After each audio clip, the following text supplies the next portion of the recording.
40, brown 30, brown 25 until we sell out there. Until next time, God bless you and God bless America.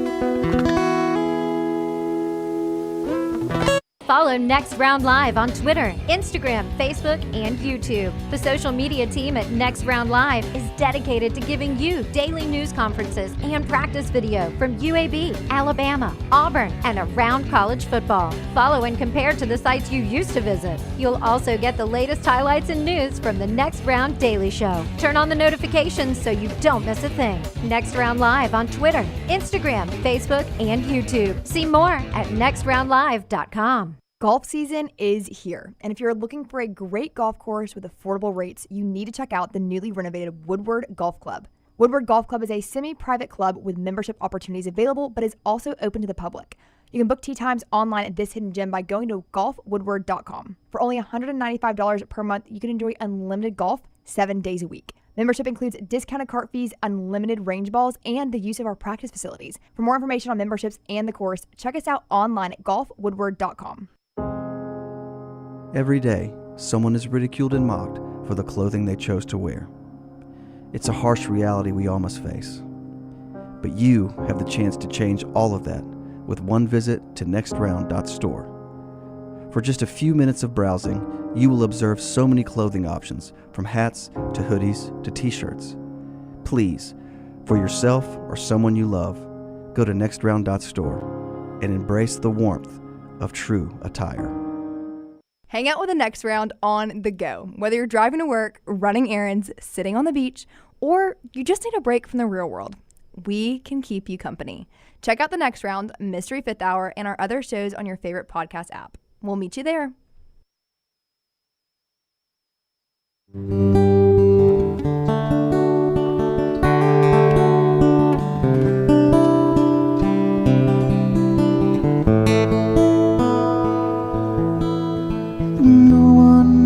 What it's like to be the bad man, to be the sad man behind blue eyes. No one knows what it's like to be hated, to be faded, to telling only lies. But my dreams, the urn is empty, as my conscience seems to be. I have hours all lonely. My love is vengeance, it's never free.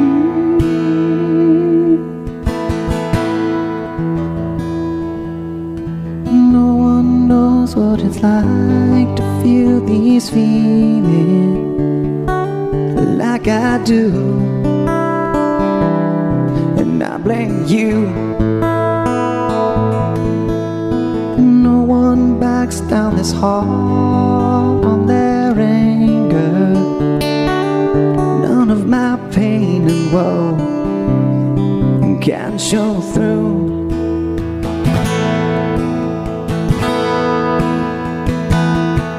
But my dreams, the earth is empty, as my conscience seems to be. I have hours all lonely. My love is vengeance, it's never free.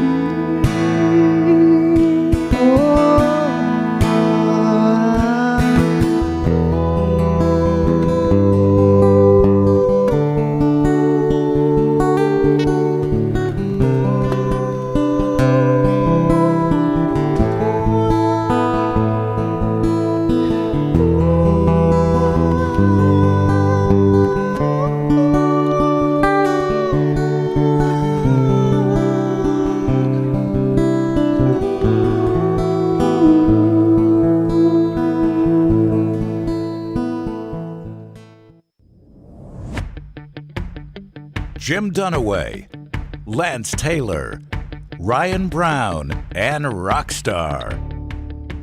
Live from the Birmingham Racecourse Casino Studios, the next round, presented by Bud Light, is on now. Live show now. Stallions win again. We'll talk about that coming up a little bit later on. The NBA, NHL playoffs, Major League Baseball, slight injury to one of the Braves. The continuing reworking of the roster for Kalen DeBoer, that in this segment. But we're going to start things off with the National Football League and their big announcement earlier today. The show right here is all the guys up here with some shade of blue on. Jim Dunaway, Lance Taylor back from vacay, Ryan Brown over here. In the back, they're all dressed in black. It's Rockstar. Oh, Tyler's got a little blue. He got a black hat. Tyler's in black, right? Back in black. The back room back in black. Yeah. Tyler, and there's Forrester back there. Lunsford rolling in as well. Taylor Corn's got everything social media. EG's working on a Pennant Grace podcast. Melton working on a meltdown that goes at 2 Central today. Reed and Kelsey and everybody here checking in on a Monday with you, where we've got the opening game for the Kansas City Chiefs at home, and it's a good one. It's the Ravens and the Chiefs, two pretty good quarterbacks in this game. Yeah, I'd say so. I've seen a lot of speculation. A lot of people thought they would save this for later in the year and build a Week 8 matchup out of this or something like that. Some of the people that cover the NFL are a little bit surprised that they're going to do this on the first Thursday night of the season. Yeah, I love this, though. Big-time matchup. You know, Mahomes has owned Lamar Jackson 4-1 against him, including the postseason. This is going to be, I don't know what to expect from the Chiefs. You know, they're going for a three-peat. It was a team that didn't really play well in the regular season, but they just kind of turned it on, winning road games in the postseason. But I think Baltimore is going to be that team to beat coming back in the AFC. I know Kansas City is going to be your favorite, but I love Baltimore. Week 1 already plus 2.5. They win the game. Oh, wow. Look at Lance. A lock already on this one. Well, I would tell you that that's the official line plus 2.5? Yeah. All right. I would tell you that you don't wait until Week 8, Browning, for this game, because you may lose one of these quarterbacks in the first 7 weeks. I like this matchup on Thursday night. You're going to have both quarterbacks that make this game what it is. I mean, if it's Mahomes versus a backup, Lamar is dinged up, or if it's Lamar versus a backup and Patrick's dinged up, not the same. I mean, still two of the best teams in the league, but not the same matchup you get in this opening night. I guess you're right about that, but you do have to build, some interesting games into the season. Can't schedule scared. Yeah, you can't schedule scared. And how many starts have either of these guys missed? Lamar's missed some. He's missed some. some. And Mahomes has missed some. I remember these Chad Henne coming in. These are not what I would call injury-prone guys. This is not like Joe Burrow versus Tua, where you're like, God, I just hope I got them both. Yeah. But this is a great matchup, and now our first 2 NFL games. We'll get the rest of them Wednesday night. That's the schedule release is Wednesday night. But we know our first 2, Thursday night, Chiefs-Ravens, excellent game in Kansas City. Friday night, in, of all places, Brazil. We got Packers-Eagles. That's a pretty good start to the NFL. We already knew Packers-Eagles in Brazil, right? Okay, yeah. I just wanted to make sure. Yeah, four postseason teams, though. And look, I like getting this thing off to a bang. Yeah. So that starts, what is that, September 5th? September 5th, yes. September 5th on a Thursday night. So you got that matchup. This is schedule release week. Is it Wednesday night? Wednesday night is when the entire schedule, everybody knows who they're playing, but you'll get it laid out through the season. It is the most extensive calendar update I do on my family calendar on that Wednesday night. It's just a weird thing I look forward to. Any non-noon kick for the Dolphins goes on the calendar, just so the family knows, if it's not on the calendar and it doesn't say Dolphins bye week, the Dolphins are kicking at noon. Otherwise, y'all need to pay attention to these times. Let's don't schedule anything. Yeah, I get excited about it too, because your 17 opponents already, and you know who you're going to play on the road, who you're playing at home. But those dates, very significant, because Rams are going back to New Orleans this year. Is it going to be in November? Most of the time it is. I would venture to say that only 66% of the people that live inside my house know I'm even a Buccaneer fan, so they don't want it on the calendar. So, I put it on the calendar. I mean, they don't care. If it's a Thursday night game or a Monday night game, Brown is not going to be there. Yeah. Maggie would love it on the calendar. She's like, I can not be there. I can go somewhere else. It'll work out great. Oh, trust me, I think that's part of the plan sometimes. So there we go. There's the opening NFL game. We'll jump into what happened for Alabama's roster since we left the air at 12 noon on Friday. Picked up a couple of veteran depth players, maybe a little bit more with that as DeBoer continues to look for some veteran help on that roster. Show being brought to you by our friends at Storm Restoration Roofing. That is Greg from Pell City. Some of you still dealing from that hailstorm last week. Greg from Pell City can get to you and help you out and cover roofs when there's hailstorms or anything. Gives you a free no-cost roof inspection. All you have to do is call the number you see on your screen. If you're watching with us right now on YouTube, Facebook, Instagram, or on X or anywhere else, Storm Restoration Roofing, 205-542-3531. Or Greg from Pell City over on Facebook, A+ rated with the Better Business Bureau. My favorite thing is he's locally owned with locally sourced crews here. Insurance companies trust him. He works really great with insurance companies there. He's got great stories that he can tell you about how he's helped so many of our viewers and listeners with their insurance coverage. People in the chat room, if you ever want to just hop into the chat room and ask about Greg from Pell City, has anybody ever used him? You'll get rave reviews even in our chat room. You can't say more about him than Greg from Pell City. He's just fantastic. Storm Restoration Roofing, the home of that free, no-cost roof inspection there, 205-542-3531. So I'm going to tell you who Alabama picked up, and then I just want your reaction on what you think is going on. Friday after the show, you get the pickup of safety King Mack from Penn State, 5'10", 188. He is a special team phenom. At one point in the 2023 recruiting cycle, when he committed, he was a top 90 overall commitment. So when he went to Penn State, he was a top 90 guy overall, 5'10" at the safety position, but he plays special teams. And then they got an inside offensive lineman, a guard mostly, but he has played center some, and Gino Vandermark from Michigan State. Started 6 games last year, big guy, 6'5", 320. And according to those that cover this kind of stuff, 290 times he was in pass pro. He's allowed 0 sacks. Oh, that's pretty good. Yeah, that's pretty good. Yeah, 0 is always a good number in anything. Yep. So what do you make of these two pickups? What do you think's in Kalen DeBoer's head? What's he working on here? I mean, you're building depth. I mean, especially when you look at the offensive line. You talk about a special teams demon. Always nice to have those hustle guys on the team as well. You wonder what you pay NIL for a special teams guy. Yeah. Like Steve Tasker back in the day was one of the best to ever play special teams. But he made a really good living for the Buffalo Bills as a 4th receiver. Yep. Just dominating special teams. I don't want to downplay what King Mack can do in the secondary, though. He was a top 90 recruit. He's only played 1 year. He's got 3 years of eligibility left. So, I mean, he may grow into a safety at some point. That's some depth behind Keon Sabb, right? The guy who came from Michigan at that position who can they're all trying to, replace Caleb Downs by committee, I would assume.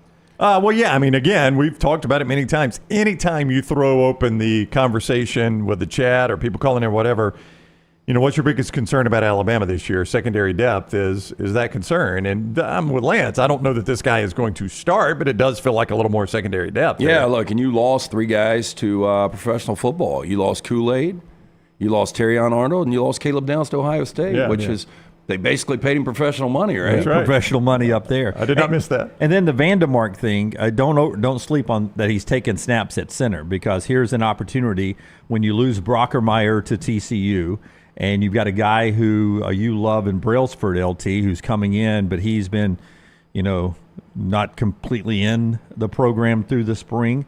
This is a guy who is taking snaps. He provides some opportunity, some depth at the center position. And what you know is Chris Kapilovic is obviously very familiar with this guy, having coached him at Michigan State. So this seems like a comfort hire, I guess for lack of a better term, a comfort. Mashed potatoes and gravy. It just makes you feel good. Yeah, you know what this guy brings. Now, you gave a good stat there. That's the first time I'd heard that stat on the 0 sacks allowed, but his position coach knows this guy well. So, I mean, if he vouches for him, if you're Kalen DeBoer, you're like, all right, go get the guy, right? And he is a massive dude. I mean, 6'5", 325. Yeah. That's that'll block some people up there. So that's a couple of moves there from Alabama. The portal's closed, but you continue to get pickups. With the people that are still floating around out there. Still some, great talent out there, including Cormani McClain, who's made his 2nd visit to Florida over the weekend.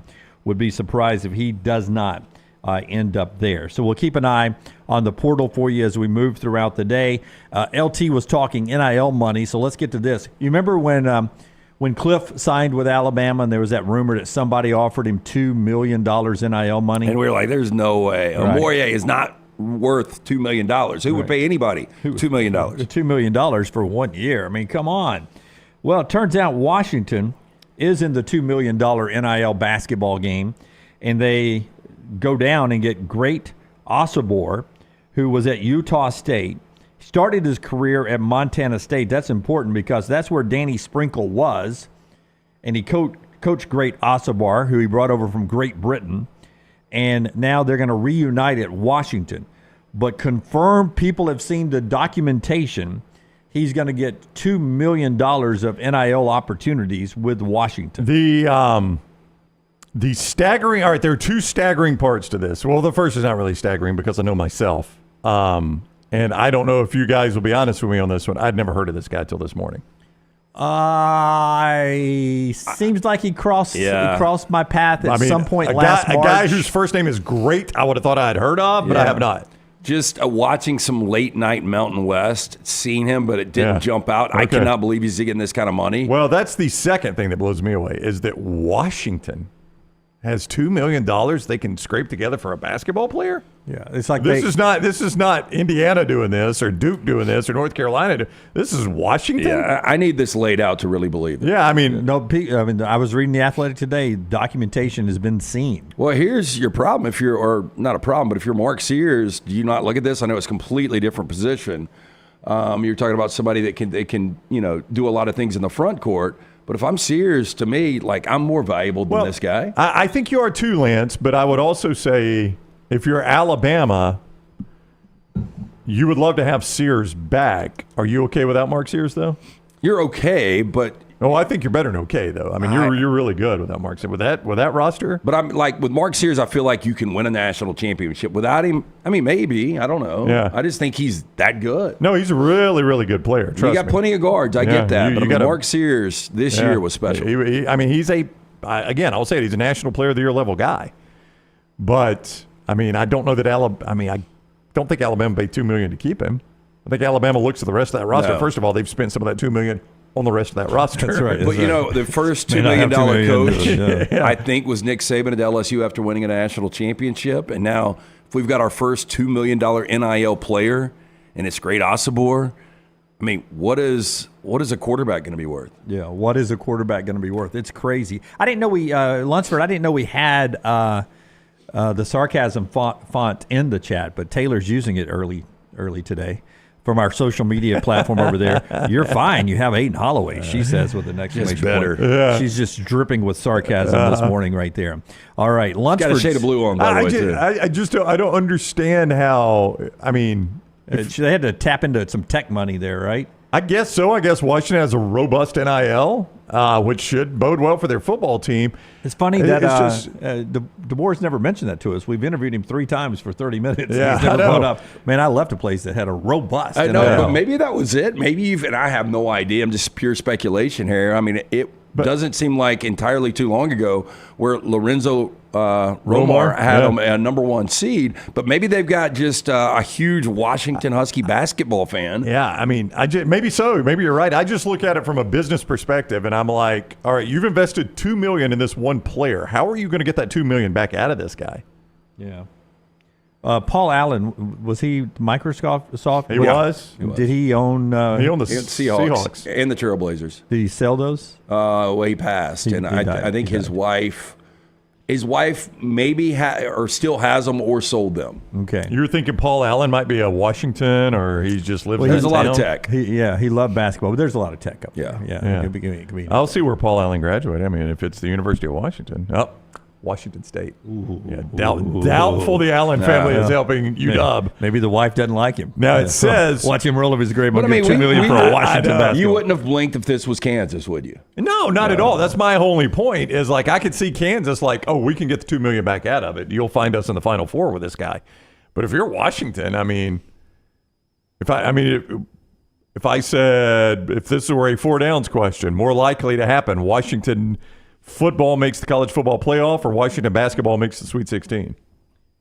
I would say football still makes playoffs. I know. I mean, so that's my whole point. And I didn't have them very high. Yeah. I got confused on the way home from the coast this weekend, and I did literally 40 and 40. I didn't do 25. Yeah. Because I sent you 40. Yeah. But I think Washington, I think they were right around 25. Don't give away. Okay. We're going to do that. I'm just saying, like, I don't Tomorrow have, on the show, we're going to unveil our brackets. I get it, but I don't have a lot of confidence in Jed Fish's first year at Washington. Yeah, I mean, I think don't they could be either. okay, but I I would mean, have more confidence in that. than exactly. Washington And they just basketball. spent $2 million on a player, and you're like, I don't know if they make the Sweet 16. I think their football team has a better shot of making the playoffs. So they said the finalists were Louisville and Texas Tech. Is Texas Tech? I mean, do they have to kind of be around that number? Yeah. I mean, but Texas Tech has that one guy. Remember, we always talk about him, the restaurateur.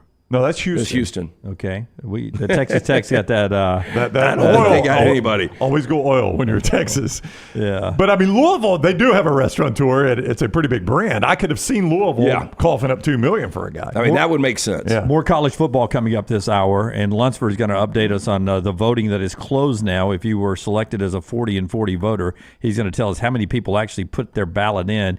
We are going to ask the question: do we have the largest preseason poll of all time after Brownie tells us about Johnston RV? I-65 exit 304 in Coleman, 334 Indicator is where you find Johnston RV Center. They have repriced both those lots I just mentioned there, and they are so confident in their pricing that they will beat any price nationwide. That is a nationwide guarantee. All you got to do is bring them a price on a comparable RV. They will beat it at Johnston RV Center. And always, RV warranty forever. Make sure you've got that lifetime warranty on anything new and qualifying used. See it for yourself. I-65 exit 304 in Coleman, 334 Indicator. Always online. JohnstonRVCenter.com. That's JohnstonRVCenter.com. Okay, so it's all my fault. I got us a late start on this. We start the 40 and 40 countdown Wednesday. We'll unveil our number 40 team, and we'll count down one every show all the way up until unveiling number one on the Friday before SEC Media Days. That's on July 12th. So our 40 teams will count us down to SEC Media Days. We start at Wednesday. We'll unveil our 3 top 25s tomorrow on the show. But we had 147 of you, I believe is the number that Lunsford said, of you that wanted to vote, that went in and gave us your information, wanted to vote. And because the timeline was so tight on you having to get your votes back in, instead of paring it down to what I wanted to be the sweet number of 56 of viewer voters, I told Lunsford, what did I tell you, Lunsford? Let them all. Let them all do it. I said, send it to 147. Maybe we'll get 56 back in time. And by the end of the show, noon on Friday, how many did we have, Lunsford? We had in the 90s. Well, we ended up with 95 total. Yeah, we 95 had total. like 50-something after the show. Yeah, so 90-something, 97, I think is the number Lunsford gave. 95. 95 voters in this poll. I was told, the only thing I heard about this at all when I got in this morning is Little T told me that one person had Mississippi State at number one. Yeah, usually did you keep him, Jeff? usually we kick that out, but I'm going to keep it in. Yeah, what do you do about that? I'm going to keep it in only because he won't get invited back next year if it doesn't pan out. But in 2010, somebody did have Auburn number one, and they ended up being number one. It's their vote. I mean, It's their Well, I'll vote. tell you, if Jeff Levy But wins I the don't national like- I championship don't in li- Starkville in year one, I know, it'd be huge. You know what? But I don't like when people play with the poll when they goof it up. I agree. But Yeah, Well, I He did vote go Jacksonville through- State 25 every year. Does that upset you? that doesn't bother me. Okay, good. he did go through and put all 25, so there's got to be some effort there. I don't understand why you would do Mississippi State number one. Like, if you wanted to make a statement, I think putting Mississippi State in the top 25 would be a statement. At number 25 would have been nice, but we'll keep it in there. We'll keep it in there and laugh at you throughout the season, likely.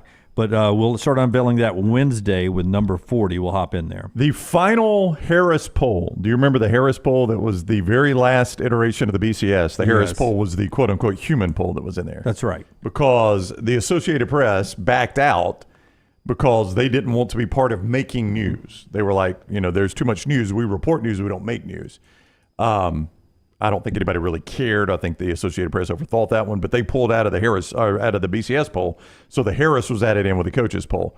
They had 100 in their final poll. They had 105 voters. We just missed it. We just missed 10. it. By 10. 105 voters in their final poll. I don't know what it peaked at. I'm just looking at the very last one. Had Florida State number one, Auburn number two. in their very last one, going into the national championship game of the BCS, final BCS. Yeah, they got that right. Those are the two teams that played for it. Yeah. Good Harris Pollers. Yeah, and they even had Florida State with the most votes, and that's who ended up winning it. Auburn should have. Hey, so not to give too much away, but how many, because I see Lunsford said he had a team that only one other person had at number one. I wonder how many different number ones we had. We always tell you when we start off, we'll tell you the number ones and all that. When we're finished counting the votes, we've got to count 95 ballots. Why'd you get this done so late, man? I don't know, man. I don't know. Show being brought to you by our friends at Woodhouse Day Spa. One more thing here in this opening segment before LT tells us about Woodhouse, and this is from Brett McMurphy. Brownie reminded me, LT, do you know where the College Football National Championship is this season? Houston? Houston's a great guess. That's an incorrect guess. So it's not. Yeah, it's not a great guess. Did we play it in Houston last year? Yes. We did. Okay. Okay, that was it. Brown got it right. I had forgotten this. Where is it, Brownie? It is in Atlanta. In Atlanta. Okay. For the national Well, championship. that's nice. That's convenient. We have an insight on where they're going to be for the foreseeable future. Brett McMurphy earlier today reporting Las Vegas to host the 2027 College Football Playoff title. Sources tell Brett McMurphy. New Orleans in 2028, Dallas in 2029, Miami in 2030. They're all negotiating to host the title game. If any don't reach a deal, backup sites are Houston, Phoenix, and Tampa, according to sources of Brett McMurphy. The one place you don't see on there, Brownie, is where everybody wants the national championship game every year, or at least some people do. I would say Pasadena. everybody, yeah. There's no Pasadena on there. Nope. Looks like they're going to stick with the Rose Bowl as part of the quarterfinals. Rose Bowl is part of the quarterfinals, and that's going to be their contribution to college football. So they could be on January 1st, right? Yeah, that's right. Yep. Those are traditional markets, Dallas and Miami with cotton and orange. I just don't like those markets anymore because the stadium's not even in the market. Yeah, I wish we would bounce this thing. I'm already seeing here. It's Las Vegas is a little bit different. I think Vegas is great. No, I'm fine with Vegas. Yeah. I'm just and I know you hate New Orleans, but New Orleans is it's a good town for something like that. It's perfect for a big event. Yeah. But it's looking like we're basically just going to get all the old bowl locations for this, aren't we? Dallas, Atlanta, New Orleans, Las Miami. Vegas and SoFi would be out of the mix. I mean, Las Vegas, they've got a bowl, but obviously SoFi's got a bowl, but they're not. Yeah, but major I bowls. wonder if they get back in the bidding. SoFi does after that one they hosted. And I thought, talking to Georgia fans and how miserable a lot of that experience was. I mean, outside of winning the game going away, SoFi's just not a good venue for this. Right. And technically, the Rose Bowl itself, once you get there, it's a great setting for television. But cool setting outside too. Yeah, outside's a great setting. But Los Angeles itself, it just never feels like there's a big event there. I guess unless it's the Super Bowl or the Olympics. Yeah, I like seeing that presence. That's what's so great about being in New Orleans. I heard somebody this morning talking about the Tennessee Vanderbilt baseball series over the weekend and how many Tennessee volunteer fans were in the Nashville market this weekend.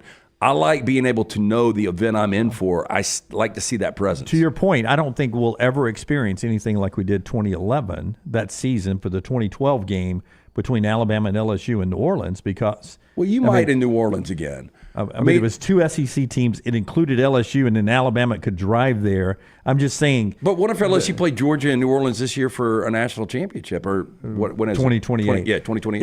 It would be close to that, maybe the same. But I'm just saying... For us, that was such a unique experience. Every Alabama fan could drive there. LSU fans lived there.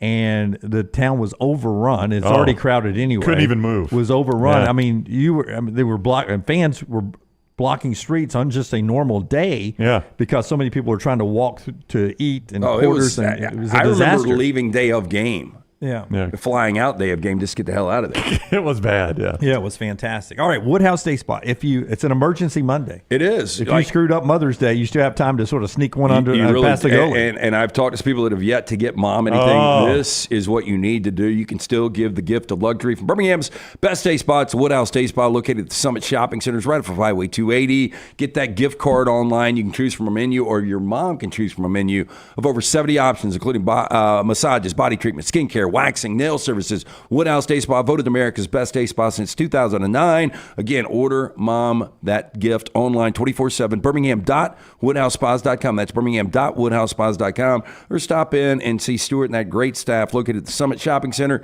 and tell them the next round sent you. Okay, when we come back, we'll do best and worst of the weekend. Jake Butt from the Big Ten Network, a Michigan player, right? He was a former Michigan player. He'll join us coming up at 10 o'clock Central, starting hour number 2 of the show. A lot to get to, still to come. And don't forget, our 40 and 40 brought to you by our friends at mybookie.ag starts on Wednesday as we count you down to the start of the college football season right here on The Next Round. Follow The Next Round on Twitter, Instagram, and Facebook at Next Round Live. Hey, Lance Taylor from The Next Round to tell you about our friends at Gutter Cap. Gutter Cap's that patented aluminum cover system that fits over most existing gutters to keep out debris and eliminate that gutter cleaning. It's backed with a lifetime warranty, almost 20-year service record right here in Birmingham. Stay off that dangerous ladder forever. 45% off the retail price now if you call guttercapbirmingham.com. Call my good friend Chris Stewart now, 205-823-2212. Cap it, don't snap it. It's Gutter Cap. This hour of The Next Round is presented by the Birmingham Racecourse Casino, now featuring 7 days of giveaways with your chance to win a share of up to $125,000. The more you visit the Birmingham Racecourse Casino, the more chances you have to win. Hey, for all of your IT and printing needs, reach out to our friends at Xerox Business Solutions. Look, I'm still one of those old school guys. I print my notes every single day for the show. If you watch the show here on The Next Round, you see all the notes in front of me. From day one, Xerox Business Solutions, they've been with us here at The Next Round. Local for over 45 years. For all of your IT and printing needs, visit XeroxBusinessSolutions.com or call 205-969-3000. That's 205-969-3000. Golf season is here, and if you're looking for a great golf course with affordable rates, you need to check out the newly renovated Woodward Golf Club. Woodward Golf Club is a semi-private club with membership opportunities available, but is also open to the public. You can book tee times online at this hidden gem by going to golfwoodward.com. For only $195 per month, you can enjoy unlimited golf 7 days a week. Membership includes discounted cart fees, unlimited range balls, and the use of our practice facilities. For more information on memberships and the course, check us out online at golfwoodward.com. You got to look your best to play your best, and our friends at Bandwagon can help your team find the perfect uniforms for that upcoming season. Bandwagon is with you every step of the way, from developing your team logo design to choosing from their multitude of samples. You name the sport, they can make it happen. To get your uniform journey started, you can shoot them a message on any social media platform or check out their website, bandwagonsports.com. That's bandwagonsports.com. Next Round listeners, it's time to jump on the bandwagon. Hey, Lance Taylor from The Next Round to tell you about my friends at Michelson Laser Vision, located conveniently UAB Highlands. Almost 20 years ago, I went in for the procedure. Only took 12 minutes for both eyes. When I went in, I had 20/200 vision. I was legally blind. Now I have 20/15 vision, still 19 years later. Make the call today. Schedule a hassle-free consultation, 969-8100. Dr. Mark Michelson, Dr. Jen Michelson, Michelson Laser Vision. Make sure you tell them The Next Round sent you, 969-8100 or MichelsonLaserVision.com. Start your day online with our website, nextroundlive.com, for the latest videos, podcasts, and college football stories. It's also a great way to stream the show or shop in the Next Round store. Stay connected by visiting nextroundlive.com.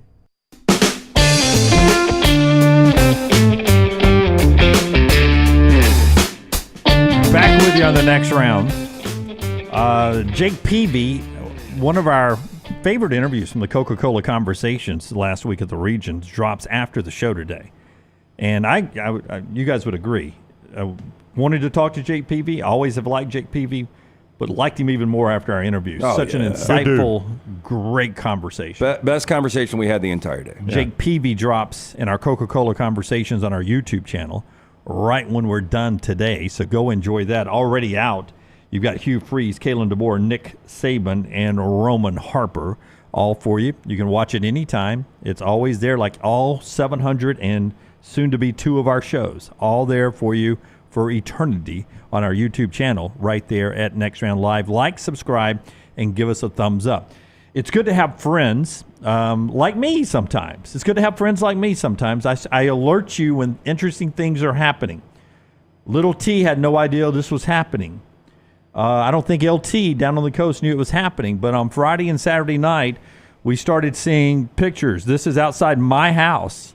I go outside and I start taking photos. This 9:30 at night, and the sky was it was like a movie set. And I started taking the pictures so you could see the northern lights because we had that, let me get the phrasing right, the geomagnetic storms coming off the explosions on the sun, blowing through the whole Milky Way at 500 miles per hour, and then scattering radiation and stuff around our atmosphere, making the northern lights visible as far south as Florida. Yeah, but not visible to the naked eye, right? You had to take a photo. I need somebody to explain this to me. Why could I not see it? I had to take a photo with my phone. Yeah, sometimes there's Darren who sent it in to us, Southern Lights there from his location, I think in Coleman maybe where that one was. You could in places, Brownie, see it with on the horizon. If you had a good look at the horizon like Darren does there. Some other ones, they bounce through these Forester here. This is Lambeau Field.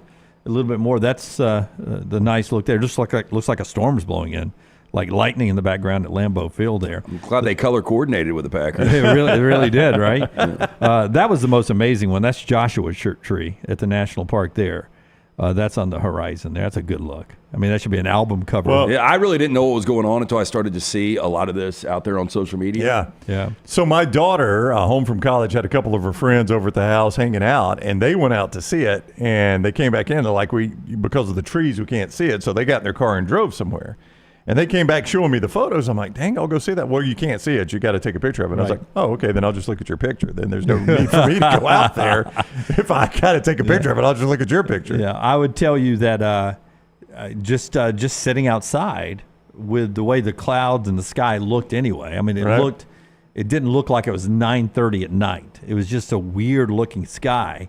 So I, poured another glass of wine and just went and sat outside. No, I stared at the sky. sky. I love doing that any night. I did not know it.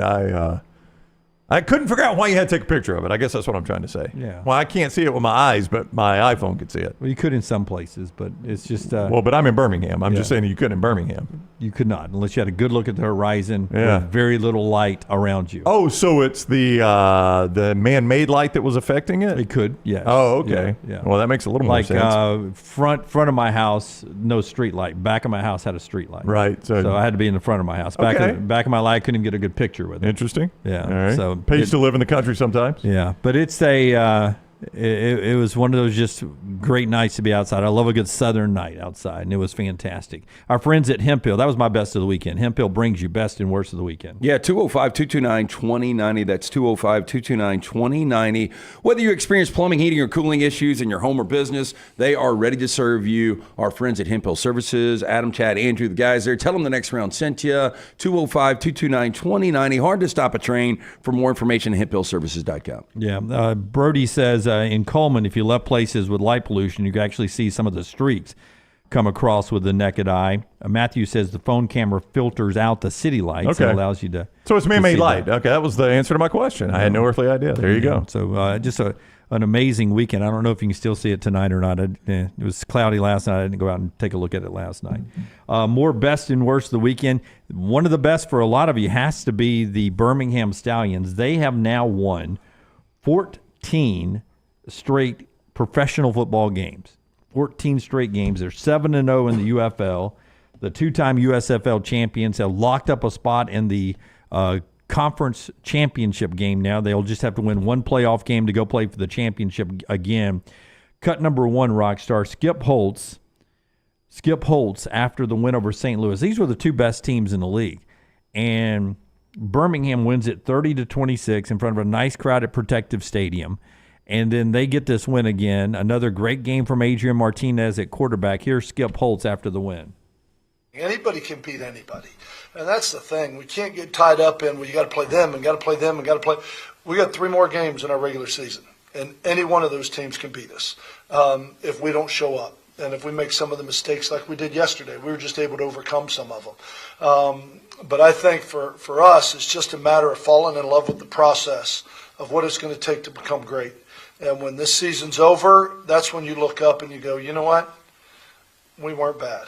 you know what, we were a pretty good football team. But it's not going to be until then am I going to start looking backwards, because right now we will enjoy this. I will throw up over the mistakes we made.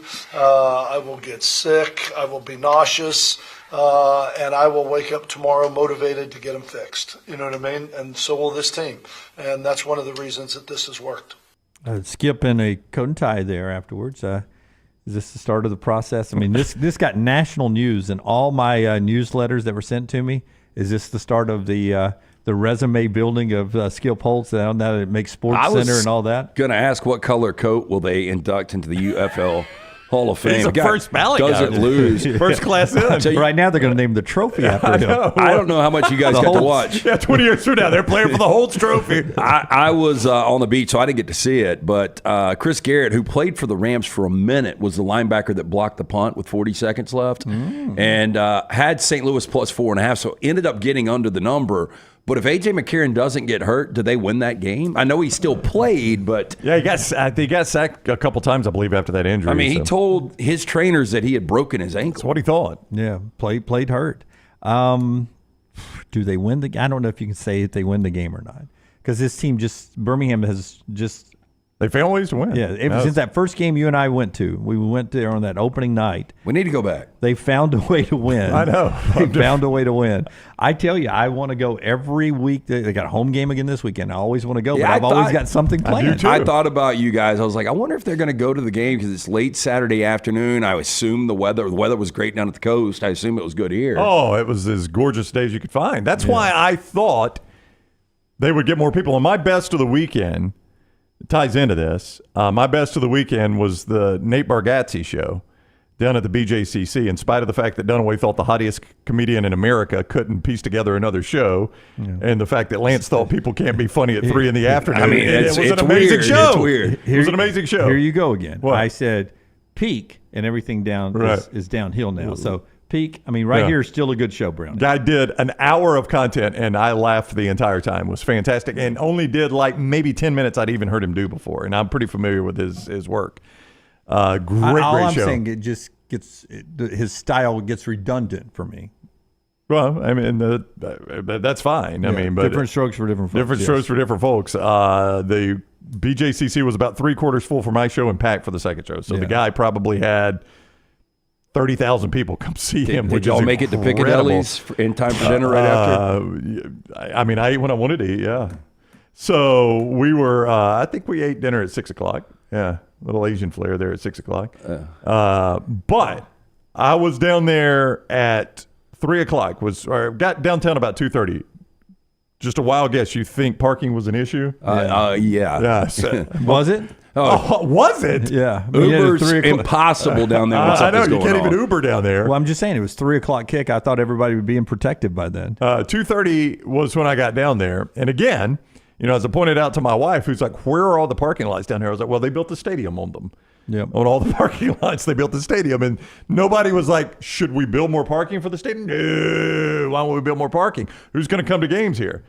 I mean, there's nowhere to park. What if we make a music venue in the next couple of years? That was the point I was making, is they're going to build a music venue down there. I haven't seen any additional parking. There's nowhere to park. And so I thought, my God, there are going to be 30 or 40,000 people at this game. It was just based on the parking and protective.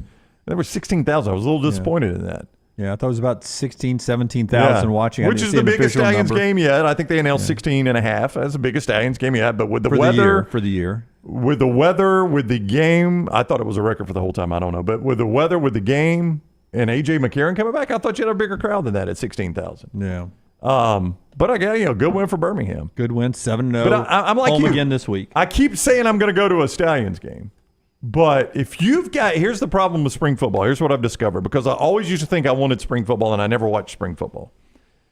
Here's the problem I've learned. If you've got kids, April and May is the worst time to try to do anything. I mean, everything happens in April and May when you got kids. Everything. That's right. And that has become my problem going to Stallions games, is I've got something that involves one of my kids every single weekend on a Saturday. So I can't go to a Stallions game.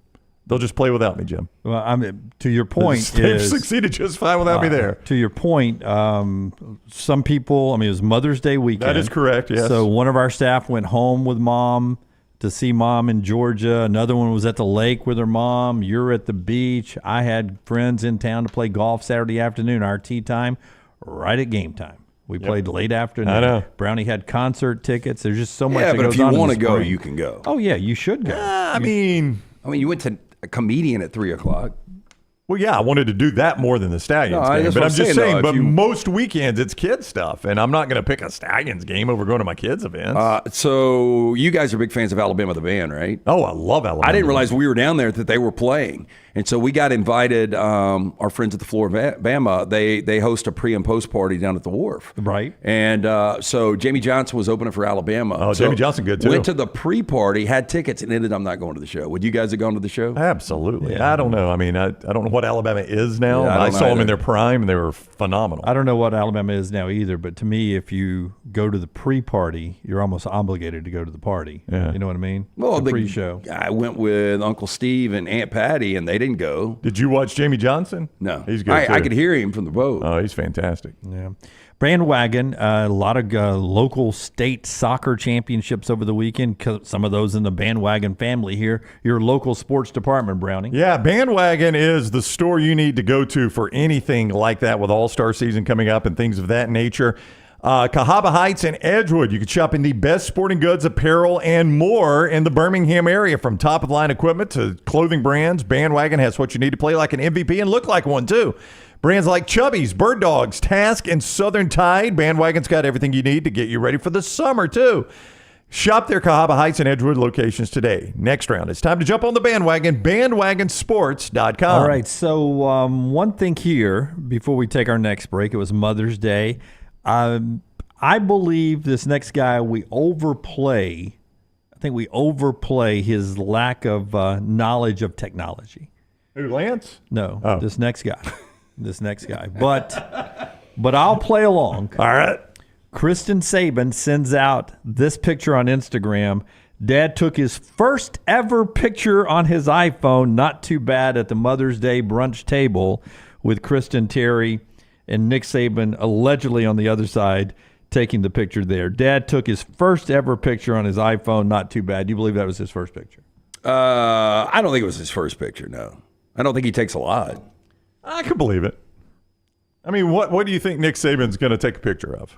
Like a lot of selfies. If Northern it was me. Lights. Northern Lights. I can't see him, Terry. There's a Well, bunny Nick, in you the got to take a yard. picture. Okay. I'd be like, with all my rings on, I'd be like, Yeah, you know he ain't doing that.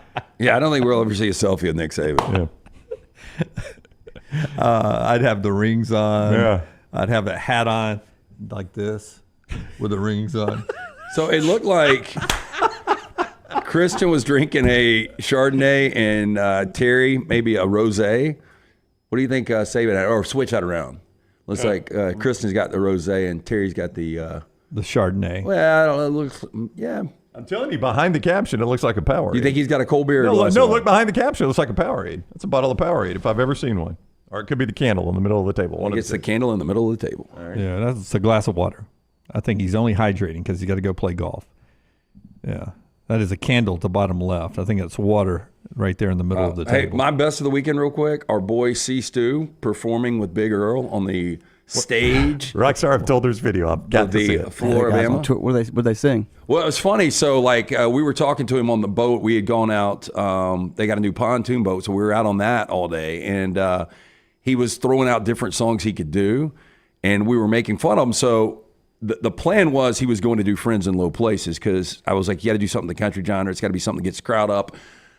So the next thing I know, when they called him up, he huddles up with the band, and then he goes into, of course, Walking in Memphis. Yeah, that's his go-to. Walking in Curveball. I just couldn't believe the keyboardist crushed it. You know that? Oh, yeah, the guy that plays barefoot? Yeah. I mean, they knew every bit of it. Big Earl absolutely loved it. It was on the side of the stage. Oh, C. good Stu for them. killed it. Good for them. You know why I'll Big get Earl, you guys a video. You know why Big Earl loved it?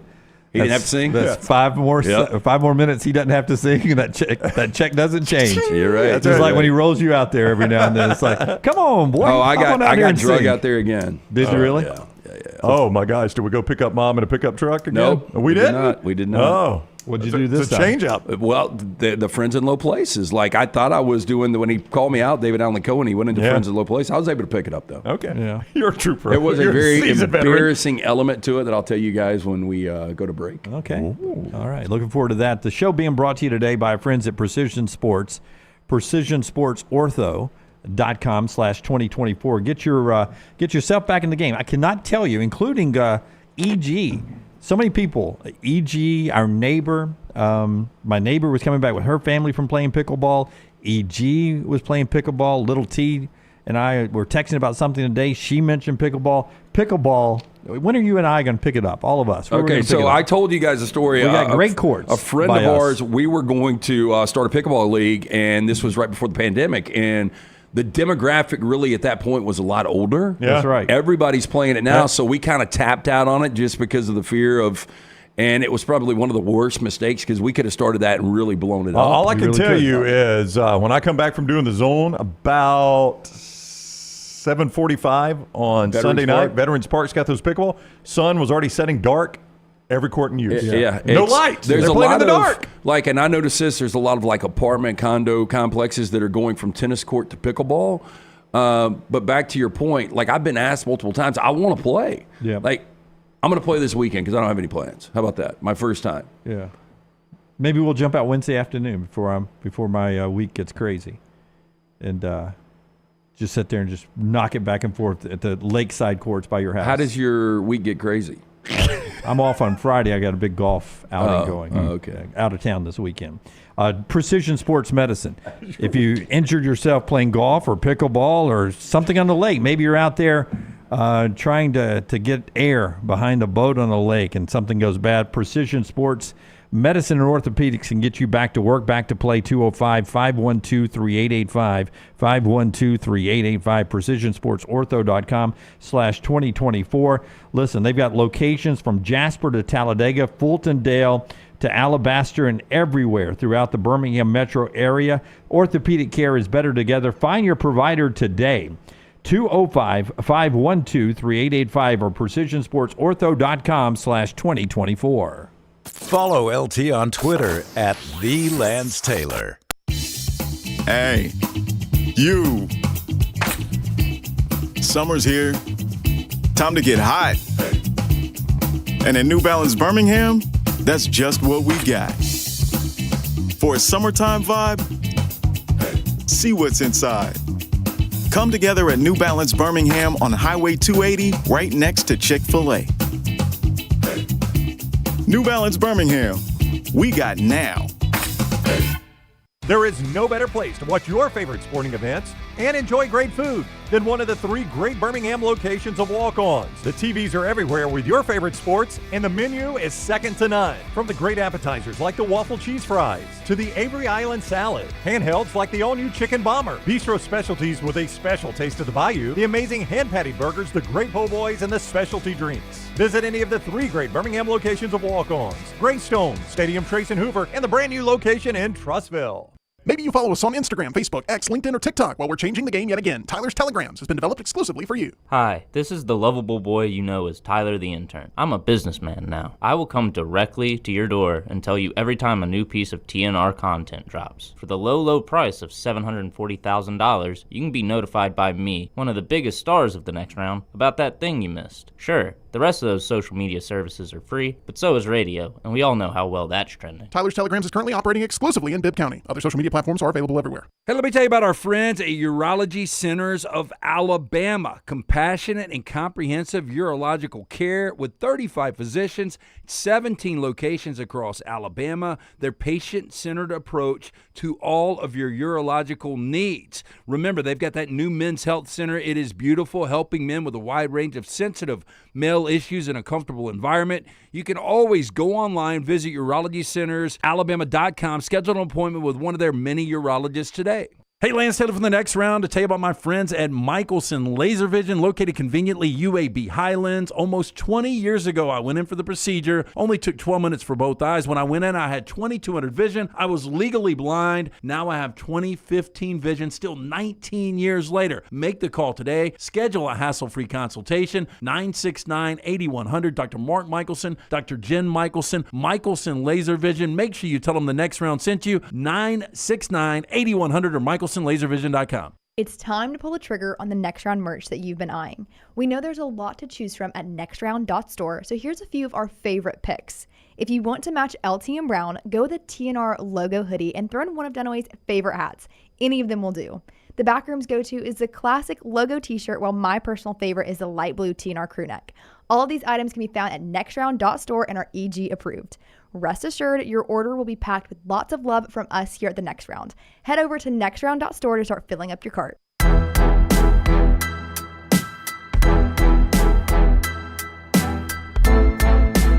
Quarterback of the future at Nebraska.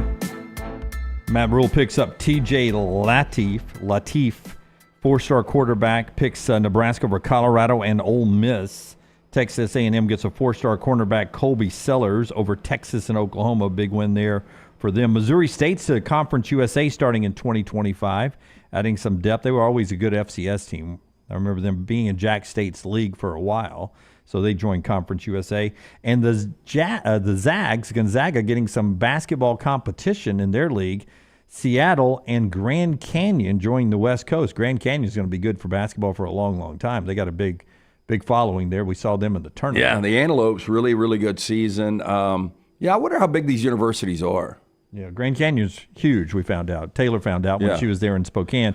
Alumni everywhere. A lot of that is online. More basketball on Alabama's growing schedule in just a second, right after Brownie tells us about our friends at A+. A+ Tile Home Remodeling. It is who redid my master bathroom. Listen, master bathroom, kitchen, master bedroom, closet. It's where you spend a lot of time. It's where you're going to get your money back when you go sell a house. Scott is showing you photos of the before and after of my master bathroom.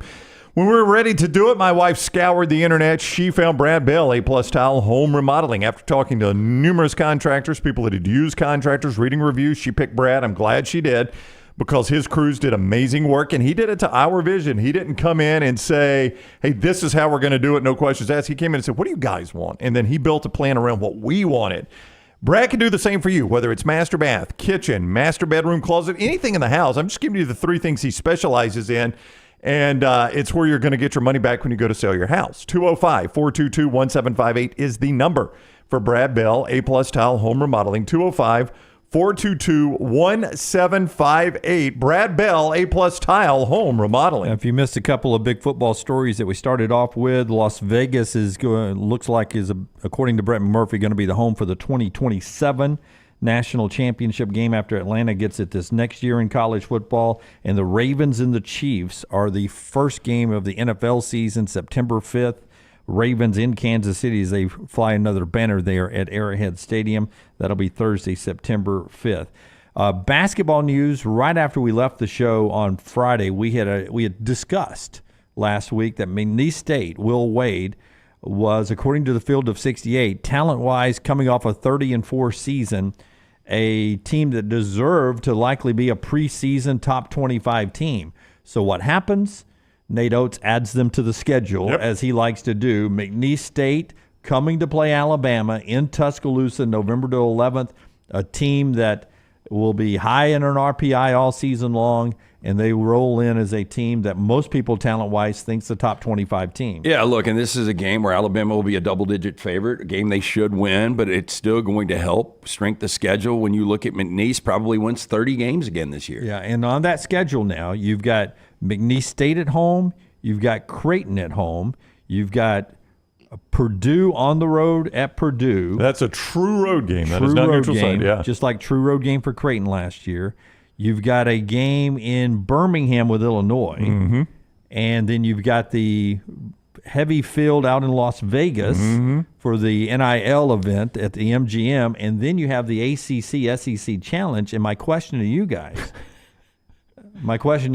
is, Alabama being a Final Four team last year, do you think they get one of those juicy matchups now that Calipari's not at Kentucky, that maybe Alabama gets North Carolina or Duke?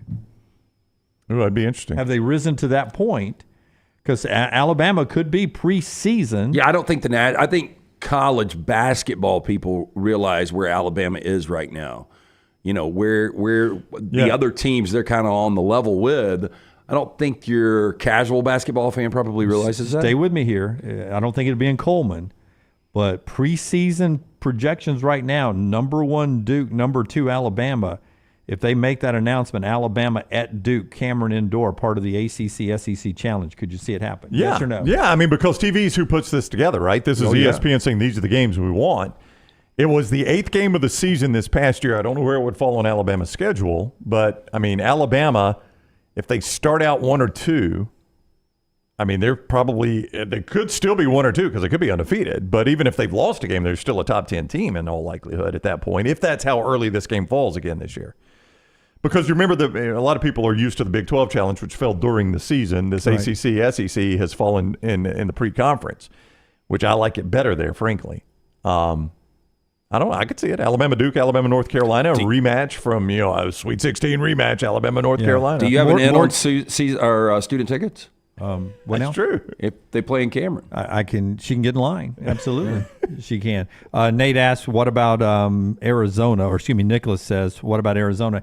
Arizona bumped that game. Arizona needed that game moved another year. Yeah, I don't know that it's been officially announced, but that game is not going to happen this year in all likelihood. It was going to be the CM Newton Classic. That's likely going to be Illinois now. But Arizona needed out of it for some reason. I think Big 12 conference scheduling, their conference is so big, I think they've had to adjust some things to start their conference games in December. But it should be back next year. I think they're going to try to do that game, the return end of that game next year. I don't think by any stretch of the imagination it's hey, that game is never happening. I just think it's going to happen next year. Yeah, Troy, Auburn fan. Kentucky will get the top ACC team. They always do.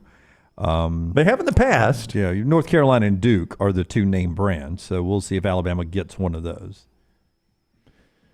Rematch of the Sweet 16 game if it's North Carolina. Yeah, I'm trying to think of what the sexiest. I mean, Tennessee is going to be. They've been consistently good. Cal's at Arkansas. I was going to say I think Arkansas now is going to be sexy down at Calipari. With Calipari there, and you'll get a great crowd at Bud Walton no matter who you bring in there. But if it's a big name, it's a juicy great crowd. NC State was a Final Four team. Auburn, of course, is going to be a top 10, top 15 preseason ranking according to a lot of people as well. But that Alabama-Clemson game turned out to be a way better game than anybody ever imagined when they played back in December, and that ended up being a game to go to the Final Four. That's right. Clemson won in Tuscaloosa, and Alabama beat them in the Elite Eight. Yeah, I mean, when you played that game, nobody knew how sexy a game that was until much later in the year. Yeah, doubt Bama gets Clemson again, Brody. They played last year in the ACC, SEC Challenge. I would imagine they bounced it around a little bit, but it'll be interesting to see if you get a little, since the projections right now are, Alabama, Duke, possibly 1 and 2, 1 and 3 with Duke number 1, Alabama 3, Duke number 1, Alabama 4, 5, or 6. If Alabama's the highest rated SEC team, maybe that's the matchup you get there. Maybe you get a little Bama Cameron Indoor experience, which would be unique. All right, when we come back, Jake Butt joins the show from the Big Ten Network. It's time now for our Mental Health Minute. Yeah, May is Men's Mental Health Awareness Month. It is brought to you by our friends at Johnston RV. Brenny will tell you about Nick and the guys here in one sec. Anxiety disorders, the most common mental health issues in today's society. According to the report, anxiety and stress in the workplace, over 40 million adults, or 19% of the population, suffer from anxiety. Anxiety rates are on the rise and impacting every aspect of our lives. You don't have to suffer alone. Talk to your doctor if you cannot stop the worrying. If you're tense, if you're stressed out, you can't let go of certain thoughts, talk to somebody. Very important. Anxiety has been big in my life. Battling it all the time and trying to maintain. Talk to somebody. You're not alone. Our Men's Mental Health Medical Minute brought to you by our friends at Johnston RV. I-65 exit 304 in Coleman, 334 in Decatur. Nationwide price guarantee. As they've repriced both their lots there, you bring them a price on a comparable RV from anywhere in the country, and they will beat it at Johnston RV Center. They take care of the military, too. They love you like we do, and they give you a great discount, whether you're active duty or retired military, a veteran, they give you a great discount. Find out more. JohnstonRVCenter.com. JohnstonRVCenter.com. I-65 exit 304 in Coleman, 334 in Decatur. College football next. Follow Brownie on Twitter and Instagram at Ryan Brown Live.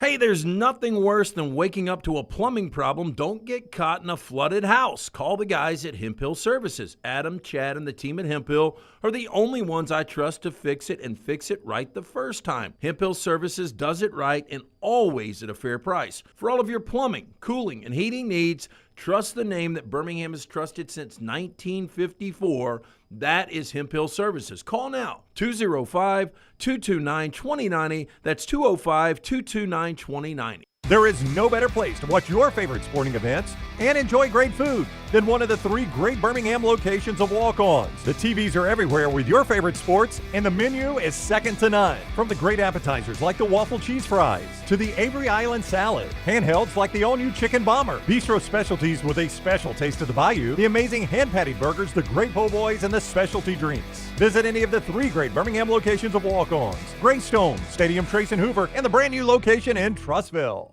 Just because you've quit going to the gym, it doesn't mean that you have to quit gym altogether. Dunaway, that is. With our Next Round podcasts open 24/7, 365, you can access gym anytime you'd like. While you may have done away with your treadmill routine, our version of Dunaway is standing by ready to get you back to your absolute best. Find all that lovely Jimmy D-led content on Spotify, Apple Podcasts, Google Podcasts, and in the podcast section of nextroundlive.com. This message is sponsored by Jimmy Crypto Inc. and Jimmy Crypto for President. Hey, Lance Taylor from the Next Round to tell you about my friends at Michelson Laser Vision, located conveniently UAB Highlands. Almost 20 years ago, I went in for the procedure. Only took 12 minutes for both eyes. When I went in, I had 20/200 vision. I was legally blind. Now I have 20/15 vision, still 19 years later. Make the call today. Schedule a hassle-free consultation. 969-8100. Dr. Mark Michelson, Dr. Jen Michelson, Michelson Laser Vision. Make sure you tell them the Next Round sent you. 969-8100 or MichelsonLaserVision.com.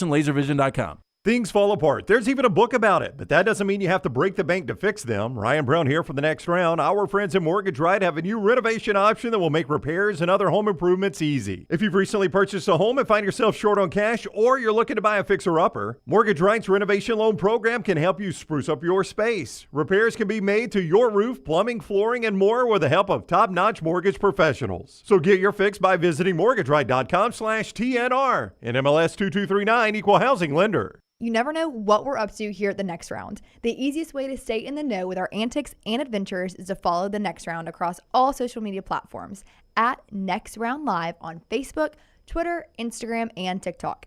Whether it's Dunaway sleeping in the studio, Tim and Lunsford breaking down the latest movie release, or Game Day Chronicles, we are here to keep you updated on the latest sports news while, of course, having just a little bit of fun. Follow at Next Round Live across all platforms to join in. Jim Dunaway, Lance Taylor, Ryan Brown, and Rockstar. Live from the Birmingham Racecourse Casino Studios, the Next Round, presented by Bud Light, is on now. The Columbus Post-Dispatch last week asked outgoing Ohio State Athletic Director Gene Smith, do you think Michigan's wins and national title deserve an asterisk beside it? Quote, of course I do, end quote. More on that with Jake Butt, Big Ten Network, after LT tells us about Odie's. Hopefully you had a great weekend. Maybe you had an opportunity to see some of that live music at both locations of Odie's, the original in Crestline, the newest location in Edgewood, the corner of Oxmoor and Broadway in Homewood. Rodney Davis cooking up incredible food for over 33 years now. Award-winning wings, delicious burgers, great sandwiches like that Diablo sandwich, ice-cold beer buckets full of the Bud Light. Get in today to one of those 2 locations. Go see Will Haver and that great staff. It's Odie's Tavern. When he popped up on our preview screen, the great Jake Butt of the Big Ten Network, Lance said, I think we might be delaying his tee time. He's got his golf hat on, and the golf clubs are ready to go out the door over his right shoulder. Jake, if you need to head to the tee, you let us know now. Listen, I'm here in Chicago. It's tight quarters. We got nowhere else to put the golf clubs, so this is where they're at. I'm sorry for you then. I thought we had a tee time today. First of all, hey, congrats. Jake got married a couple of weeks ago. Congrats, Jake. Big step. Thank you, guys. Yep, moving up in the world for sure. Yeah, no doubt. No doubt. So as we turn our attention to a college football season, let's start in the Big Ten. And I was thinking about this on the drive-in with Sharon Moore. I think you're. Sharon was in the car with you? No, I was thinking about Sharon Moore on the drive in. Right? Why was Sharon Moore riding with you?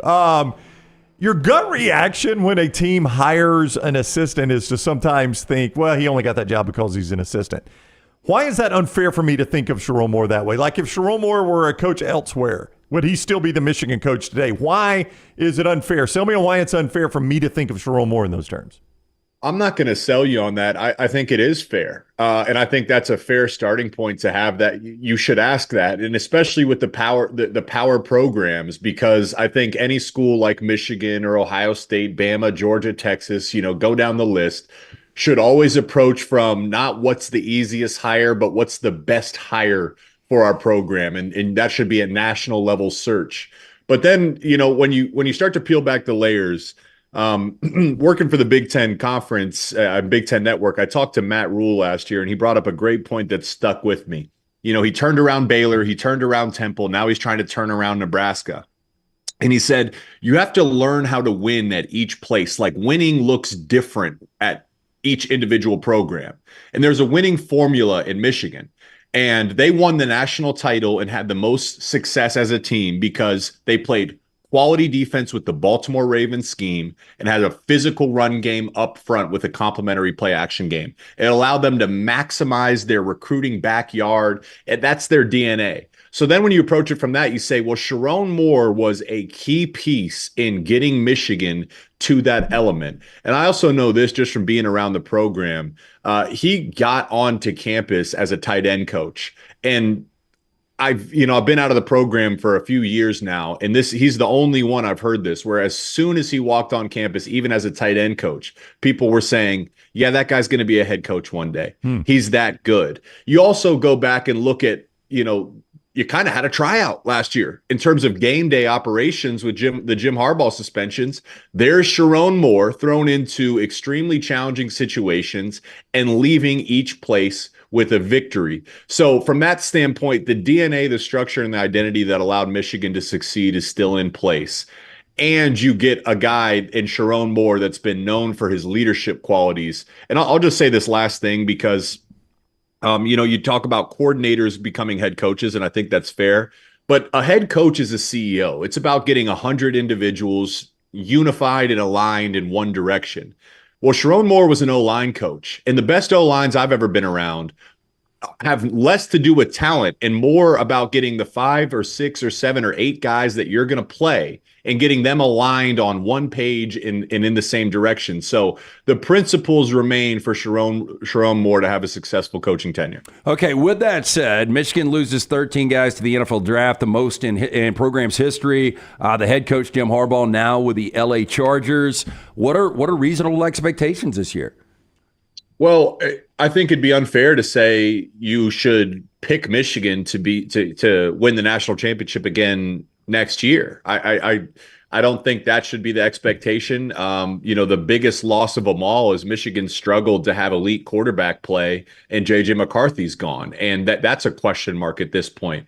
But reasonable expectations, I think. With their defense, 9 wins should be the absolute floor.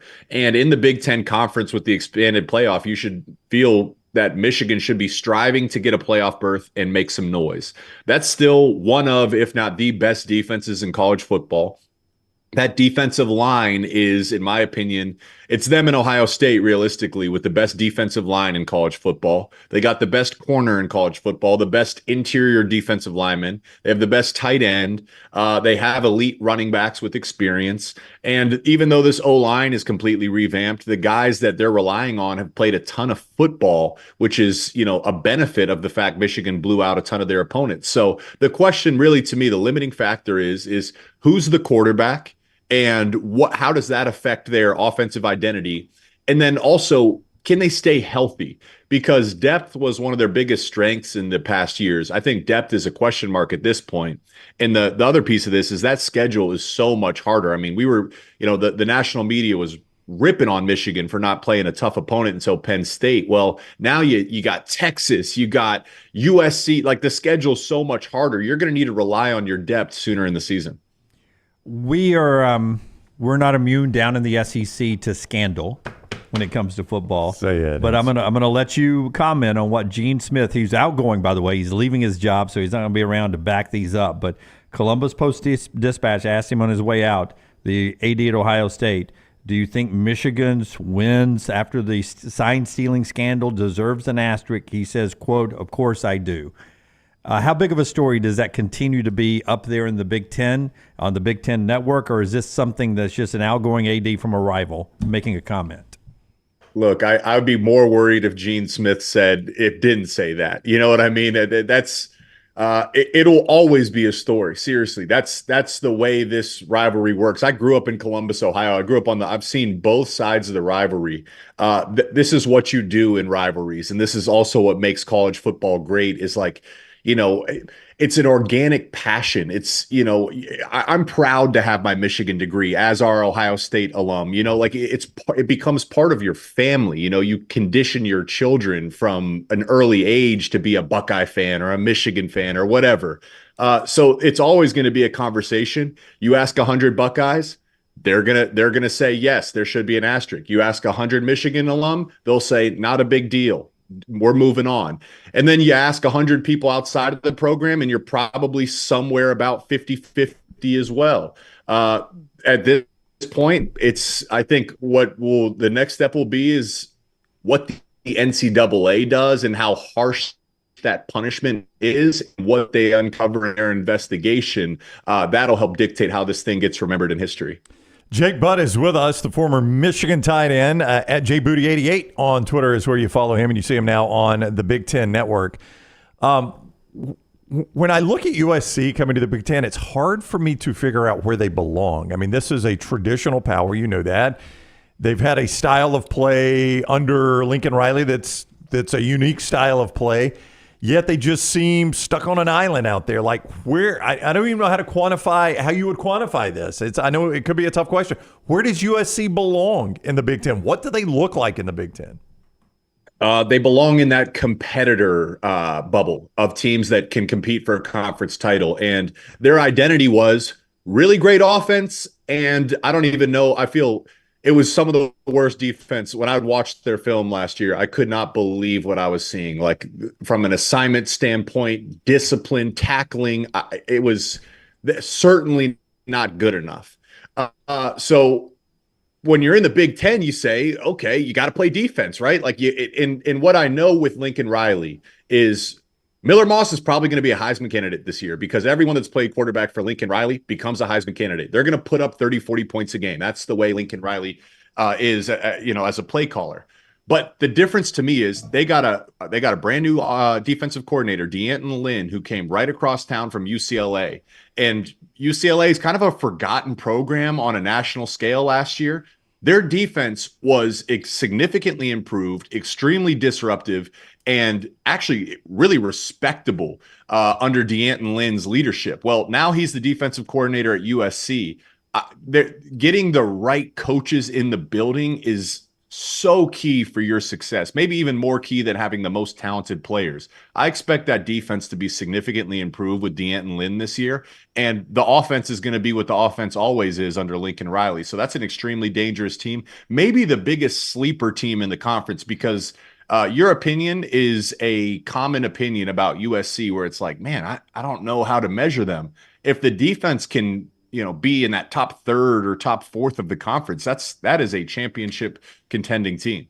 You mentioned Matt Rule in Nebraska, and we all remember a time, less than 30 years ago, where Nebraska won 3 of 4 national championships.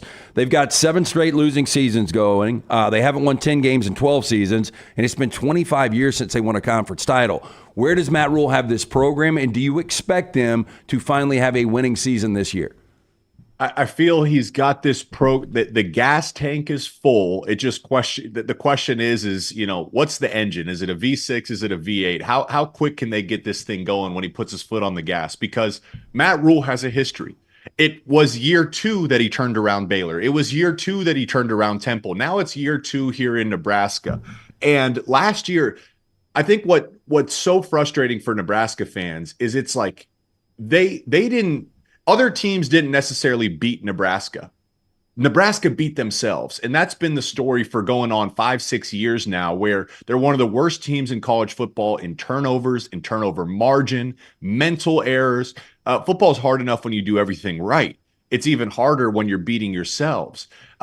If Nebraska could cut down on even half of those self-inflicted wounds, all of a sudden they're a 8-win, 9-win team. And then maybe you can make something happen to get to that 10-win range. A lot is riding into that.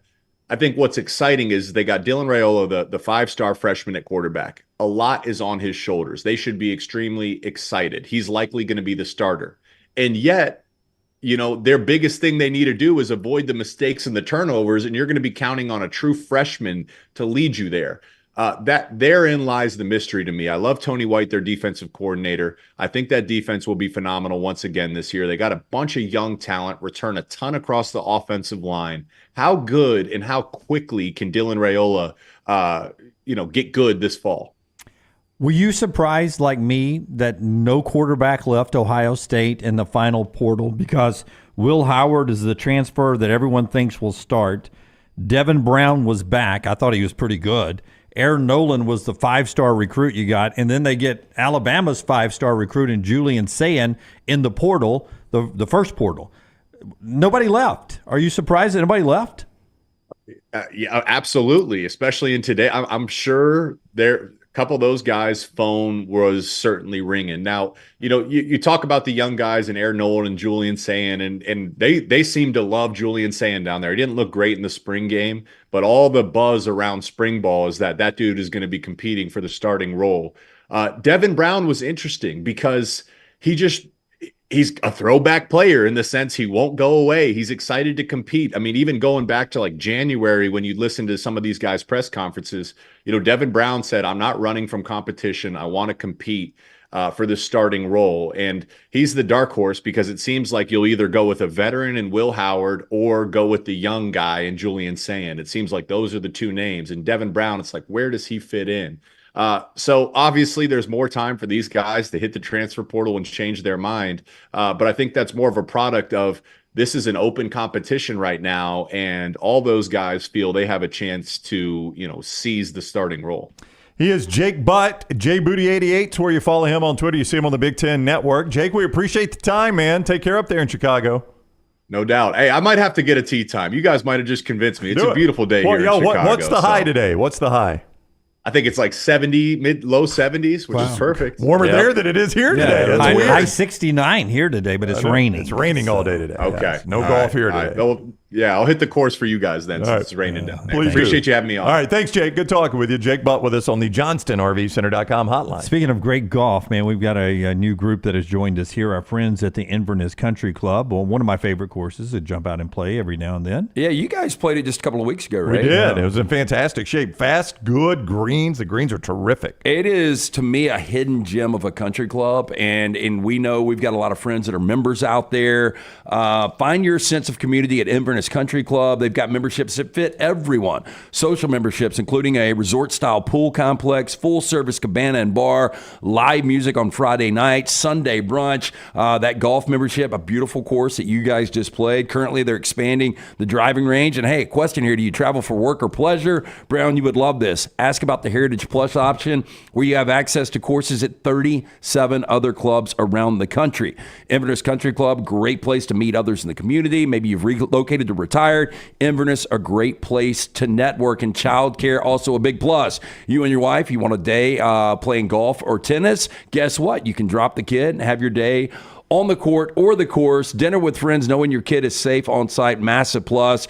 Here's what you can do to take a tour today of this unbelievable club. Call Aaron today, 205-991-8608. That's 205-991-8608, or online, ICCalabama.com. That's ICCalabama.com. It's our friends at Inverness Country Club. Forrester pointed this out to me, and I noticed this as well after he pointed it out, that Bronny James had a big moment today. He has been medically cleared to make him eligible for the NBA draft coming up. Here's a clue. I, too, am medically cleared to play in the NBA, I think. I just don't know. I don't have the talent. I don't have the talent. I mean, I don't know if you can pass a physical. Little T and I were talking about this before the show. She's like, what the hell is he thinking? And, I mean, look, he's got his generational money, so he doesn't necessarily need to go to college. This is going to be – he's definitely going to be a developmental player. The thing is, does somebody really want to take a chance on him in the second round? You don't think there's an assurance from the Lakers that they're going to use a second-round pick on him? Yeah, boy, I hope to not. LeBron? You don't think they've told LeBron, let him stay in, we'll use a second-round pick on him? They probably will. We're not going to give him our first-round pick. Again, LeBron, it's going to be more of a gimmick. Yeah. And I think that's fair to say. The guy was not, and he was medically cleared this year finally to play at SC, and he wasn't an impact guy at all. I am going to. I don't even know where you guys pick in the second round. I know. Well, they've only done the lottery, so we only got the first round, right? Don't even know. Probably. You guys picked 17th in the first round. Zero chance you'd use. I was going to say 15 to 20. Yeah, 17th in the first round. So I mean, if they're picking middle second round, that's normally a guy that's got to fight to make the roster anyway.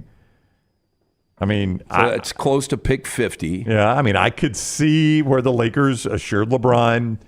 And LeBron's status with the Lakers, I know LeBron likes the drama on this, but it's guaranteed over $50 million next year. But it's not solidified that he'll play for them. He has other options, but it's very likely, you'd have to say, right? He does. Can you not see the Lakers going to LeBron and saying, look, you're going to stick with us next year. We'll draft him in the second round. We'll use our second round. So the interesting thing is he couldn't start at USC. That's right. But he's going to be on the Lakers roster for at least a game or two to play with LeBron. We think Mark Sears may come out of the NBA draft, but Bronny James is going to stay in there. Yeah, like if the Lakers took Mark Sears in the second round, oh, hey, look, outside of the size, a ton of upside and a deserving guy that is drafted. Bronny James, back to your Sharon Moore thing, if Bronny James wasn't LeBron's kid, nope, he's playing 4 years college basketball. Zero. Maybe 5 years. One more thought on this, because you don't have a coach yet, do you? No. The big discussion is LeBron player coach. LeBron James is a player coach. No, I would say that jokingly. Are you serious? People are discussing this? No. It's absolutely being discussed. LeBron James is a player coach. Boy. I mean, because if you're not paying attention, what is your franchise? Kobe is turning over in his grave. He really is. Your franchise is something else, man. Yeah. So if you're not paying attention, how many coaches, not counting the Wizards, when in Chicago, off the top of your head, did Michael Jordan have with the Bulls? Well, he had Phil Jackson for most of his career. Yeah, he had, and he had the guy before Phil, Doug Collins, Terry Collins, Doug Collins, Doug Collins, and that may be it, right? In Chicago, yeah. LeBron has had 9. Oh, I know. 9 head coaches. Now, is that just in L.A. or that's Cleveland too? That's Cleveland. That's his whole career. Cleveland and Miami. But he bounced to Miami, so Spoelstra there. That was the only consistent, solid situation he had. That's the only one technically. That's the only one technically that he hasn't gotten fired. Yeah, because that organization, I mean, Pat Riley and Eric Spoelstra, they work hand in hand. They do it the right way, and they're able to balance those personalities. I mean, really, it was an amazing job when those guys went there for them to win multiple championships. But, LeBron brings in his agent, who's now the general manager, and Rob Pelinka. And it's going to be fascinating to see, because if you're a Lakers fan, you're not drafting Bronny James to develop him into being a guy that is going to help contribute to win a championship.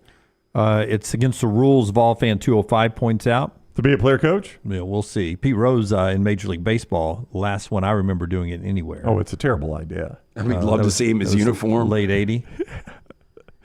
I mean, it's a terrible idea. I don't think anybody thinks this is a good idea. And a lot of people think LeBron's already the coach anyway. That's right. Yeah. I mean, they have a puppet guy there that would Darvingham was that guy. Yeah. And he got him bounced. Well, Bron is amazing as a GM, says Zach. He does take on that role some. It was an amazing GM in Miami. I mean, if he's the one that put – now, Dwayne Wade was already there. Yeah, right. I mean, all they did was get him and Bosh together. Or D. Wade, who convinced both of them. Yeah.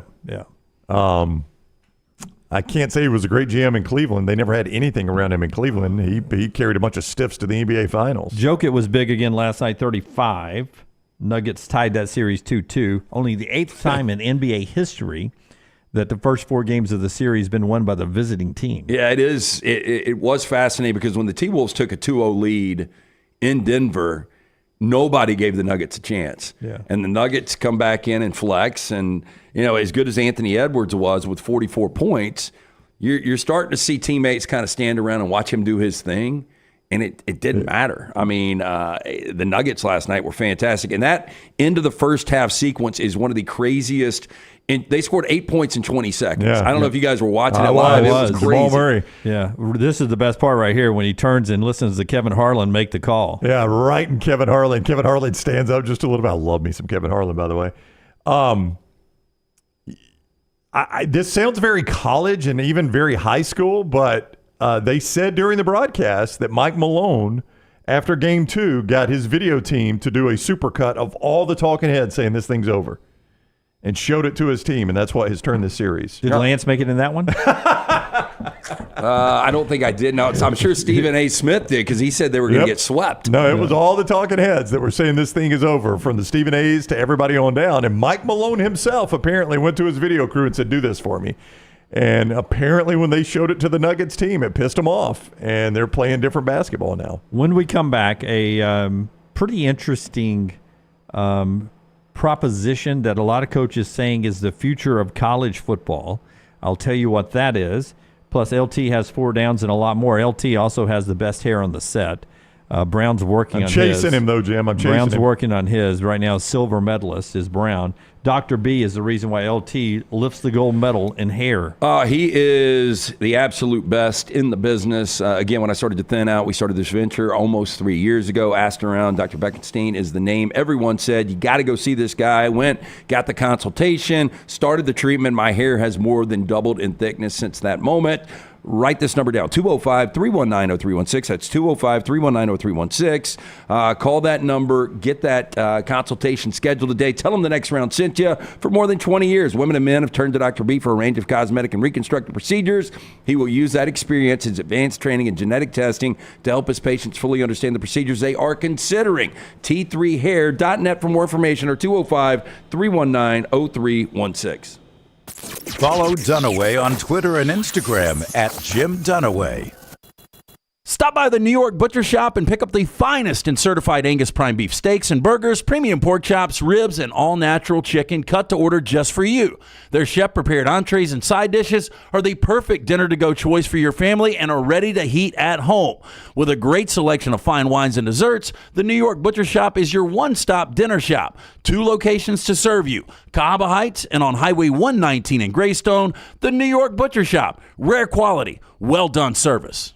Visit nextroundlive.com today. It's free, unless you haven't paid your internet bill. So go ahead and pay that, and then it's free. Heck, you can pull out your phone and go to nextroundlive.com right now, where you'll find all the free content that you can stomach. Unless you haven't paid your phone bill, then you need to pay that, and then you can enjoy all the free content. NextRoundLive.com is so rewarding that it should be behind a paywall, like Lance's Lock. So in summary, play Lance's Lock. Then you'll have enough money to pay your bills, and go to NextRoundLive.com, where you're always at your happiest, for free. Hey, Lance Taylor from the Next Round to tell you about my friends at Michelson Laser Vision, located conveniently UAB Highlands. Almost 20 years ago, I went in for the procedure. Only took 12 minutes for both eyes. When I went in, I had 2200 vision. I was legally blind. Now I have 20/15 vision, still 19 years later. Make the call today. Schedule a hassle-free consultation, 969-8100. Dr. Mark Michelson, Dr. Jen Michelson, Michelson Laser Vision. Make sure you tell them the Next Round sent you, 969-8100 or MichelsonLaserVision.com. Storm season is here. Make sure you have a plan of action in place right now. Greg from Pell City and Storm Restoration Roofing should be your first call when storms hit. Insurance companies love working with Storm Restoration Roofing because of Greg Nelson's name and reputation in the industry. When storms hit, call Greg Nelson. He's local, 205-542-3531. He's the home of the free no-cost roof inspection. Greg from Pell City on Facebook, 205-542-3531. It's Storm Restoration Roofing. Hey, let me tell you about our friends at Urology Centers of Alabama. Compassionate and comprehensive urological care with 35 physicians, 17 locations across Alabama. Their patient-centered approach to all of your urological needs. Remember, they've got that new men's health center. It is beautiful, helping men with a wide range of sensitive male issues in a comfortable environment. You can always go online, visit urologycentersalabama.com, schedule an appointment with one of their many urologists today. Golf season is here, and if you're looking for a great golf course with affordable rates, you need to check out the newly renovated Woodward Golf Club. Woodward Golf Club is a semi-private club with membership opportunities available, but is also open to the public. You can book tee times online at this hidden gem by going to golfwoodward.com. For only $195 per month, you can enjoy unlimited golf 7 days a week. Membership includes discounted cart fees, unlimited range balls, and the use of our practice facilities. For more information on memberships and the course, check us out online at golfwoodward.com.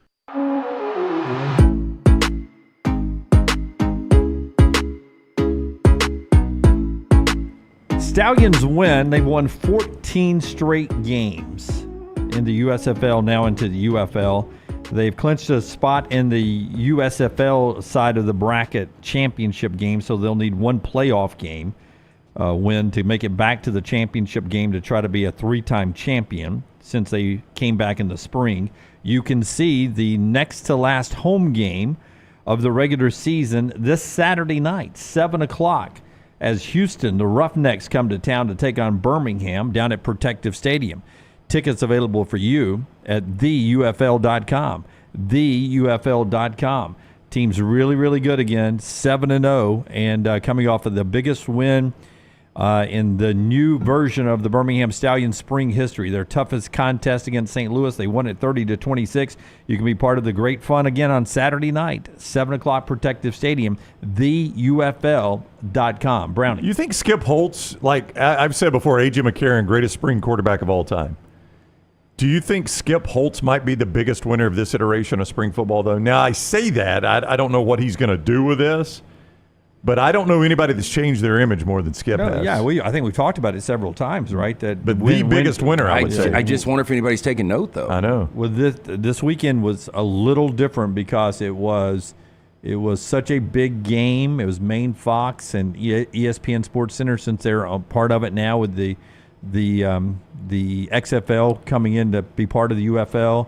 It got Sports Center. I'm telling you, I get these newsletters that it has not been mentioned one time all year long in any of these newsletters, and it was highly made. 14 straight wins in spring football for Skip Holtz, and the Stallions was in every one of them. So the Athletic, Yahoo, it made some buzz this weekend. So 15-4 on the UFL season handicapping. You are? Yeah. Holy 15 crap. and 4. You but here's one of the things, like if you're not watching the game, you've got to, you can't go to like Scores and Odds and check the number. Like I have to go to ESPN.com, and it's the very last sport. Like I have to scroll all the way down. I noticed that, Lance, because I was trying to keep up with Rugby, their game. X Games, Olympic sports, Little League World Series, they're all in front. A lot Cricket. of times it's not even like on the ESPN app. When I click on the ESPN app, it's not even listed on that first page. You got to go to other sports, click the UFL, and I'm like, my God, y'all are showing the games. You would think you'd at least give it something. That's our friends with the Stallions. You can get the tickets, theufl.com, theufl.com. Here's the thing that's happening. I tease going to break in college football, coming out of all the coaches' meetings, and they believe this will be a thing. Narduzzi and a couple other coaches who are part of the American Football Coaches Association believes this will be heavily discussed coming up this offseason, their next mention, that spring football goes away. And they will adapt more and more of what we have in the NFL with these OTAs, and then more camps in the summer after you know who your roster is. That's interesting. Oh, I believe it. Yeah, I do too. That you'll get rid of 15 practices within a 34-day window. Right. The old school way of doing things, and that they will start doing like we just had this past weekend, the rookie mini camps. You got drafted or undrafted free agents. You had these mini camps, these OTAs, and there will be more of these programs spread out to where they're shorter and more spread out, so that you get some more work after you actually know who your roster is. Because as one coach said, why are we doing 15 practices in a 34-day window, preparing a guy who is going to leave once this is over with? He's going to go to a different school. I've just wasted all these reps on this guy who now leaves and goes somewhere else. It's hard to imagine no spring practice at all for any of these universities, but this is just kind of the direction we're heading to, the professional model in all aspects. And if you're an old school guy, you don't like this at all. This doesn't really surprise me, though. Yeah. And I saw our friend Peter Burns tweet over the weekend, when is somebody going to sue to get another year of eligibility. Yeah, I don't know once you go to employee contracts how you limit eligibility. And I've said you ought to have 5 years of eligibility, but one of the things I talked about, I don't know if you guys remember the show where I had questions about what college football is going to look like. And one of them is, will there be any eligibility requirements? In other words, once the power schools split away from the NCAA and they make their own rules, do you think they'll say, if a kid wants to play 8 years, let him play 8 years? What's it matter? I mean, why should he be limited to 4? Why did we arbitrarily say, well, I know why they arbitrarily said 4 years, because freshman, sophomore, junior, senior, right? Now that's 4 years, so let's give a kid 4 years to play. Well, if a kid goes to graduate school and doesn't want to play in the NFL, why does it matter if he still plays at Alabama or Auburn? Boy, it's going to be weird, though. Imagine like a Will Reichert. Like if you signed a 10-year deal for, I don't know, $10 million. You're getting $1 million a year. The guy could kick into his 30s. Yeah, but Reichert got drafted, so that would be the risk. Like for Reichert to go to the draft, the Vikings picked him, and I think he'll make more in the NFL than a kicker would in college.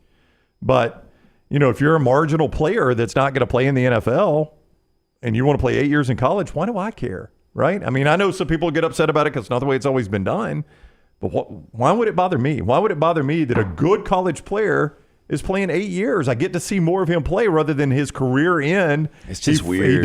He doesn't get drafted to the NFL, and now I never see him play again, or he's playing in a spring league or something like that.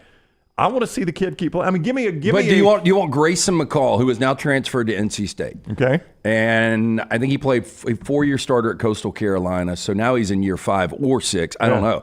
But Grayson McCall is not good enough to play in the NFL. Nope. If this guy was your quarterback for 10 years, would you want that? No, that's what I'm saying. You say, I why just do you don't know care? if I like that. Why would you want it? If he's a good player, why would you not want it? I would want to see him. I mean, at some point, he's not good enough to be in the NFL. Maybe it's just, the fact that, the teams close to us usually churn through players to the NFL pretty quickly. And really at some point that they're not good enough for the NFL, I can bring in better recruits who are good for the NFL. Well, then you're probably Auburn and Alabama. That's why. Then you're probably not going to keep that guy around. That's my point. Yeah. So where are these guys playing then, Brent? Kentucky. Alabama at their height, how many NFL guys do they have on the roster at one time? 20? Yeah, but they are churning in the new 25 coming in every year. Yeah, but there are 85 guys on the roster now. It's not going to be an 85-man roster once you start paying guys. That roster is going to shrink. No, but if you can be a good punter that you don't have an NFL career, but you can make $200,000 a year living on a college campus and punting. Yeah, I just don't like it. There's something about as a fan of the NFL, I love for my team to be able to keep their players. But in college, I think there needs to be those fresh faces in that turnover. So a big hypothetical away from, but you'd be okay with the OTAs. I would be, but I'm curious.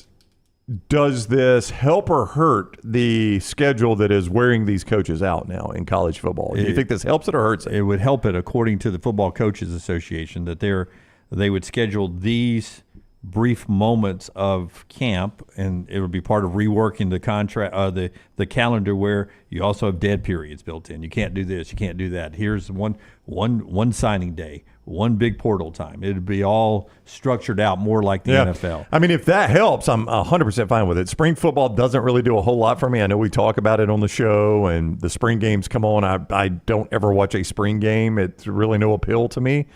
This seems like it would help your team more because you're doing more focused camps leading up to the actual season rather than do spring and, in a lot of ways disappear until August. This would build up to August. The show being brought to you by our friends at Urology Centers of Alabama. A couple of other notes in this segment. We'll do 4 downs in the next segment of the show. LT has that for us. Urology Centers of Alabama, if you're a man, you want to stay on top of your health, move into the 30s, you start thinking about things, 40s, 50s, 60s, there are things you got to stay on top of. That's what our friends at Urology Centers of Alabama can do for you. Everything from prostate health to kidney stones and everything in between. Early detection, so important, guys. So schedule that appointment today, 205-930-0920. 930-0920, UrologyCentersAlabama.com, UrologyCentersAlabama.com, and they're there to help you. 16 locations throughout the great state of Alabama. We're about to get a new contract from Jared Goff in the next few days, $50+ million a year. Worth it, obviously, right? I mean, it's crazy to say, when he got drafted by the Rams, number 1 overall in 2016, and then started the final 7 games of that season, went 0-7. I just didn't see any future. The very next year, they went 11 games, go to the playoffs. The year after that, he takes them to the Super Bowl, but he seemed overwhelmed, and it got to a point of contention where Sean McVay didn't want him anymore, and Brad Holmes, the general manager who was the assistant general manager under Les Snead, saw something in him, and he has been – I think there's a lot less pressure from being the number 1 guy in L.A. to go into Detroit where nobody thought – I mean – I don't know how you guys felt. I thought his career was over when he got traded. Oh, I did too. I thought he would go play a couple of years. Detroit would be drafting quarterback again, and they'd be the same old bad Detroit they have been. They never re-signed him to a contract. No. He is easy to pull for, got him to an NFC championship game, and, if they were to win a Super Bowl next year with Jared Goff, I don't think anybody'd be shocked. Would not stun me at all, no. Yeah. They've got the pieces there to do it. Paul Skeens made his debut over the weekend. He went 4 innings, 3 earned runs, 7 strikeouts, but the big takeaway, he had 17 pitches that went over 100 miles per hour. Guy is, and I know he had some rough moments, and, he's on a pitch count right now and only made it through 4. But his stuff is filthy. And I backed them on Saturday, and they fortunate to win the game 10-9. There was a weather delay as well, but he is going to be fantastic. I got him coming up on 4 downs, by the way. Okay, 4 downs in the next segment. Brown, take a guess on his girlfriend Livy Dunn's net worth right now.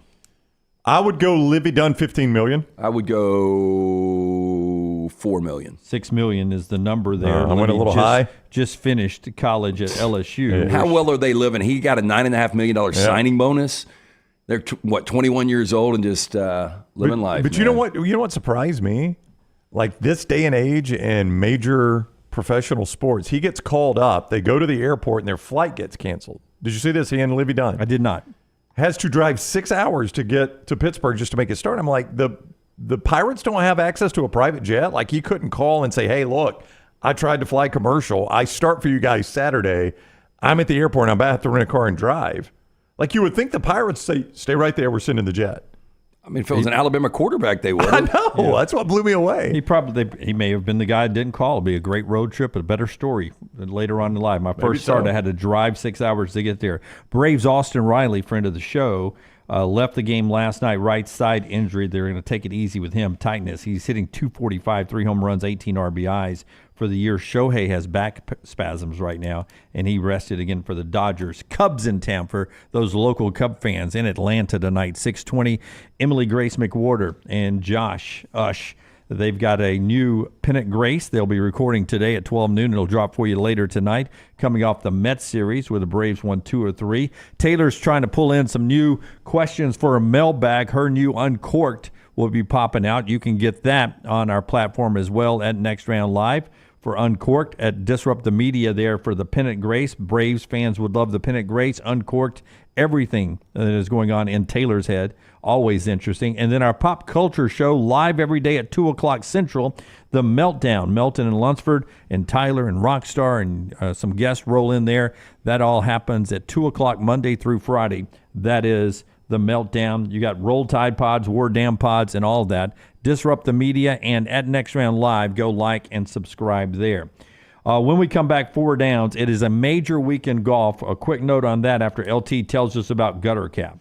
205-823-2212. Got to spend the weekend with our good friend Chris Stewart at Gutter Cap. Best in the business. Right now, 45% off the retail price. Gutter Cap Birmingham, 205-823-2212. It's a dirty, dangerous job. You don't want to get on the roof. You slip, you fall, you snap the neck and die. No good to the wife or kids. Cap it. Don't snap it. Never clean those gutters again. 205-823-2212 or guttercapbirmingham.com. Rory McIlroy wins the Wells Fargo in Charlotte, 4 rounds in the 60s. They go to the PGA Championships, the second major this week, Valhalla. Rory won there in 2014. Is that his last major? And does he have a shot this weekend? I do believe that is his last major, and absolutely he's got a shot. He's red hot, probably the hottest golfer on the planet coming into this, which I think normally for Rory does not add up well. You don't know what Scheffler's situation is. His wife still has not had that baby. Really? That's so at the Masters we were on watch. I don't think she's had it. Yeah, I don't think she has either. And so he missed this week, the Wells Fargo. Maybe. What do you mean, maybe? Well, like I'm reading right here, there's plenty of storylines, including the return of world number one golfer Scottie Scheffler, who took a couple of weeks off before the birth of his first wait a minute. child. They did have a baby 4 hours ago, so he's going to play. Okay, well, Right, that's good. I'm sorry. At least he knows now. Well, this is just I don't know what day the baby came. So, but he is going to play in the PGA Championship. But I was going to say, you don't know what state of mind he's in. You know how emotional it is when your first child's born. There's a lot going on. I mean, it may be a reprieve for him, or he may just be an emotional mental mess. I'm not sure, but Roy is playing well coming into this thing for sure. PGA Championship is happening this week. LT has our 4 downs. At 11 o'clock, you'll want to hang around hour number 3. We'll start it off with the Iowa State AD, James Pollard. In that third hour, he's warning that teams like Vandy and maybe some others in the SEC should be looking over their shoulders. Why? You'll find out in about 17 minutes right here on the show that's being brought to you by our friends at Gutter Cap. LT's already told us about Gutter Cap. And our friends at Bud Light. Easy to drink, easy to enjoy. By the pool or lake all year, it's our friends at Bud Light. Call the next round now at 205-734-0923. Twin Peaks is the best in the game. Here, you're in the red zone for every college rivalry and divisional matchup all season long. On game day, you never have to decide which teams to watch, only what combination of bites, burgers, wings, and more to order. Plus, where else are your favorite draft beers always poured at a frozen 29 degrees? Only at Twin Peaks, the #1 sports bar.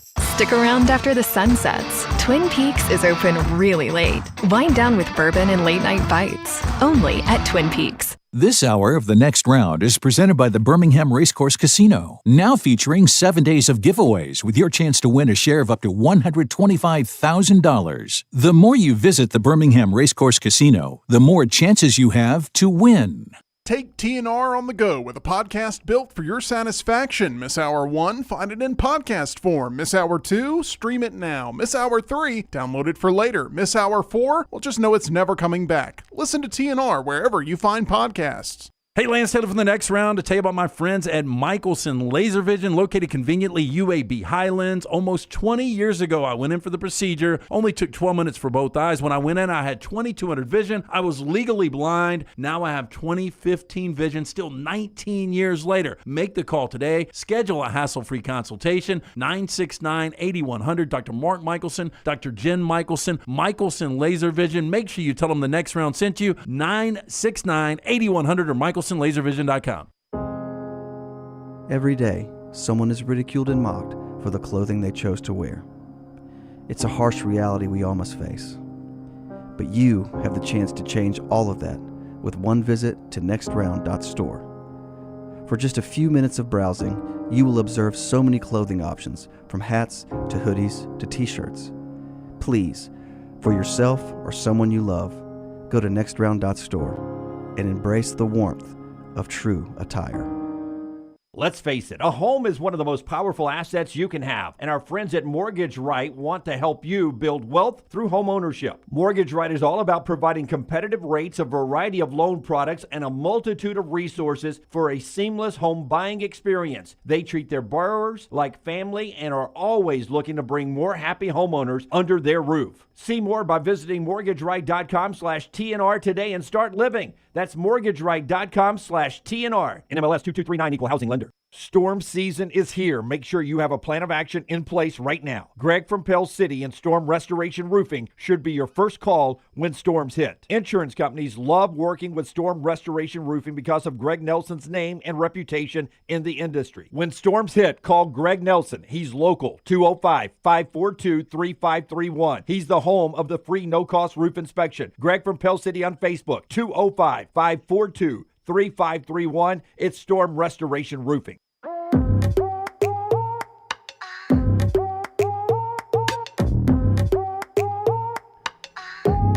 All right, some of the things we've talked about today has been the first game in the NFL season, where we get a little bit of the Ravens and Chiefs to start the NFL season off. That was announced Thursday, September 5th.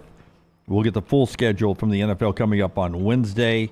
We discussed the NBA playoffs, where both those series, both the Nuggets and T-Wolves and Pacers and Knicks, went back to 2-2. We got some national championship in college football, likely locations, Las Vegas, the one after Atlanta, according to Brett McMurphy from the Action Network. That was there. And we discussed Alabama's growing roster with a couple of veterans added over in Tuscaloosa over the weekend, including Gino Vandermark, the inside offensive lineman from Michigan State who had 6 starts. He's a center and guard, mostly guard, plays on either side, left or right, but he does have some experience at center. And McNeese State being added to a growing out-of-conference schedule for Alabama. We'll wait for that ACC-SEC challenge when that is announced to find out who Alabama and Auburn will get from the ACC in the upcoming basketball season. Maybe we get that at the spring meetings in Destin? I'm trying to remember when that comes out. We'll find out. Show being brought to you by our friends at HydroLife. 4 downs in just a second. IV therapy, B12 injections, cryotherapy, compression therapy, all under one roof. Boost that immune system with HydroLife therapy. IV therapy treatments are packed with nutrients to increase energy, reduce stress and anxiety, boost your immune system, and much more. Members also are rewarded with deep discounts. Ask about their membership and the benefits there. HydroLife therapy, open daily 9 a.m. to 6 p.m. 2 locations to serve you. Greystone on Highway 119. Also right there in Homewood. For more information, hydrolifetherapy.com. And when you're in one of those locations, make sure you tell them the next round sent you, TNR, 20% off from all those services from our friends at HydroLife Therapy. The NCAA golf tournament starts today. Auburn's the number 1 overall seed. They're down in Baton Rouge. They should cruise out of that. They're 11-0 against the teams that are in that region there. But what is amazing, and we talk about this in all sports, football, basketball, baseball is always competitive. Softball in the SEC may be the most competitive. They've done it again, putting the most teams in the NCAA tournament. The field announced yesterday there are 13 teams that play softball in the SEC. Vandy does not field a team. And for the 4th time, every SEC team has made the NCAA tournament, all 13 of them. But wait, we're expanding next year. But wait, there's more. With Texas and Oklahoma.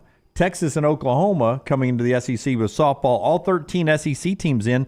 The number 1 overall seed and the number 2 overall seed in the NCAA tournament is number 1 Texas and number 2 Oklahoma.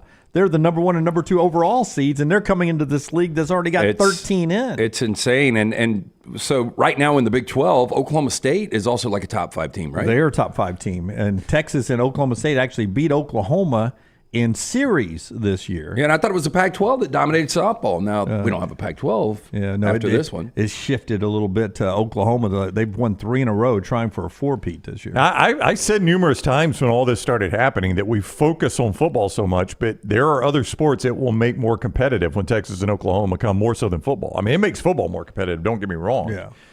But sports like the one you just mentioned right there, baseball too. I mean, Texas and Oklahoma historically have been really good in college baseball. Don't know where they are this year.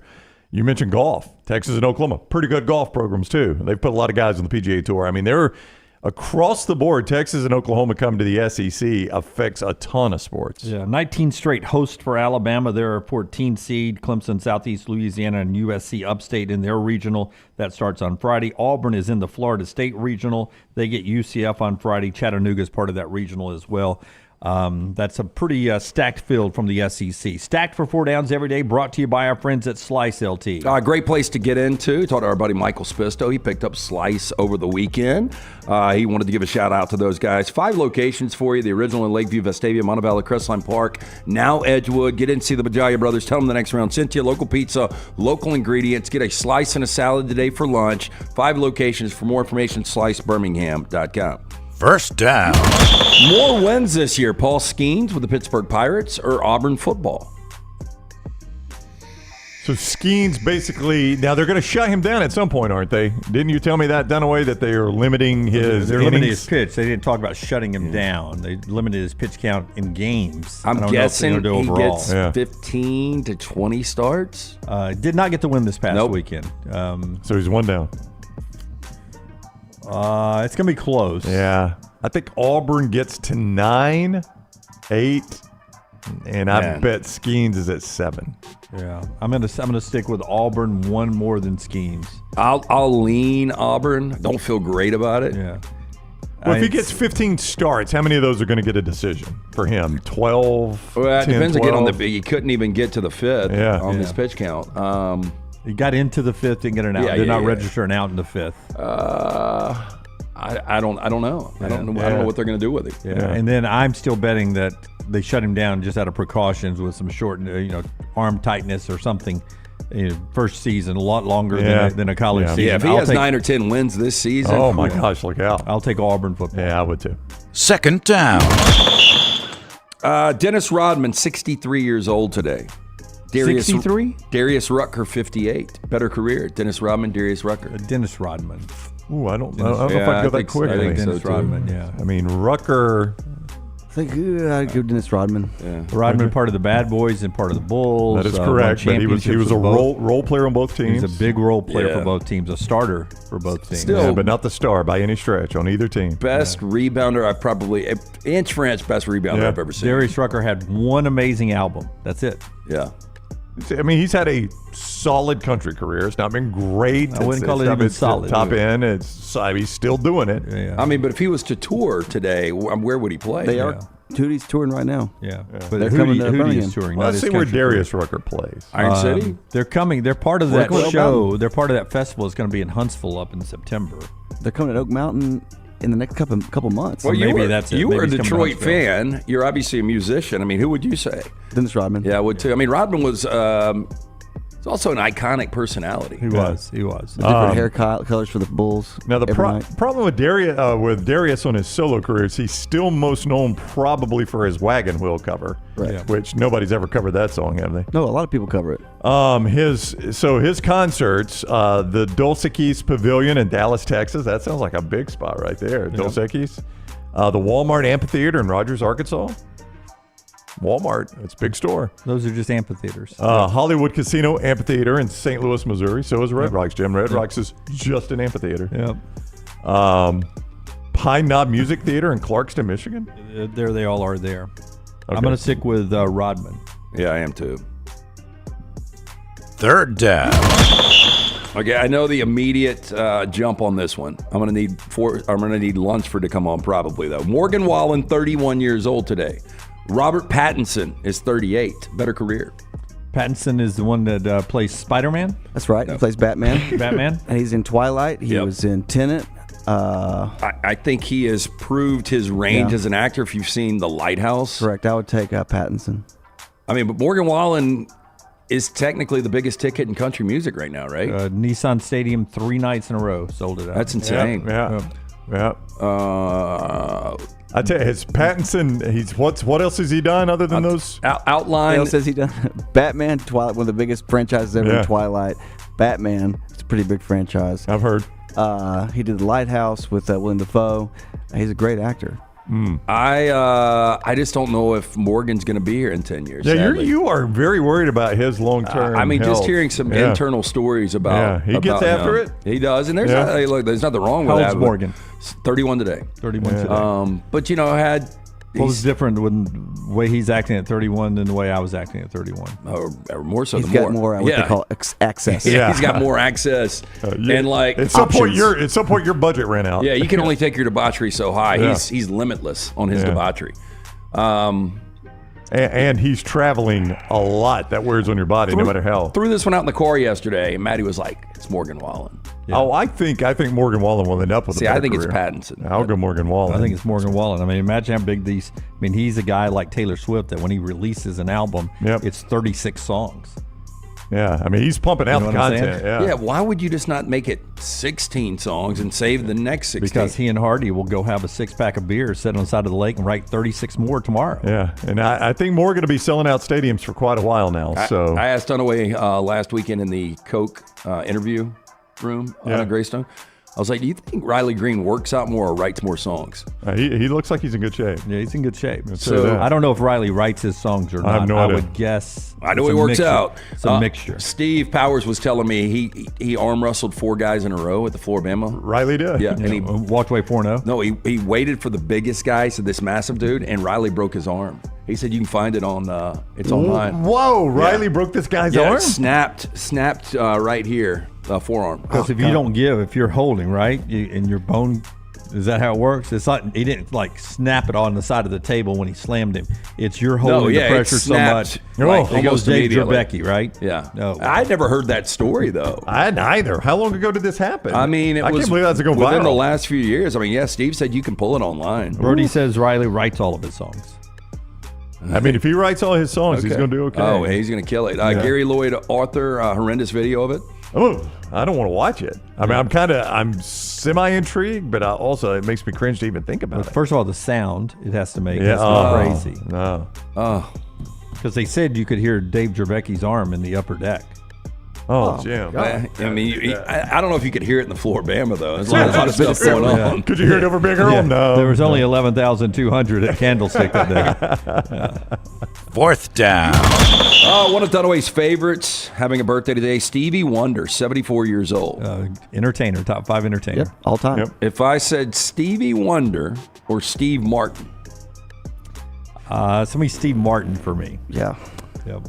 Boy, I'm going to go Stevie Wonder here. I'm against you guys on all these. I think I would go Stevie Wonder, too. Yeah. Steve Martin was selling out, was one of the bigger first stand-up comedians that went to acting.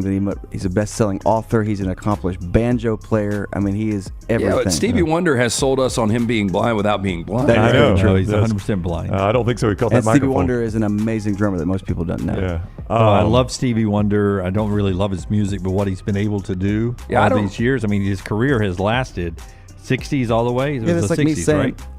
I love Leonardo DiCaprio, but not for his acting.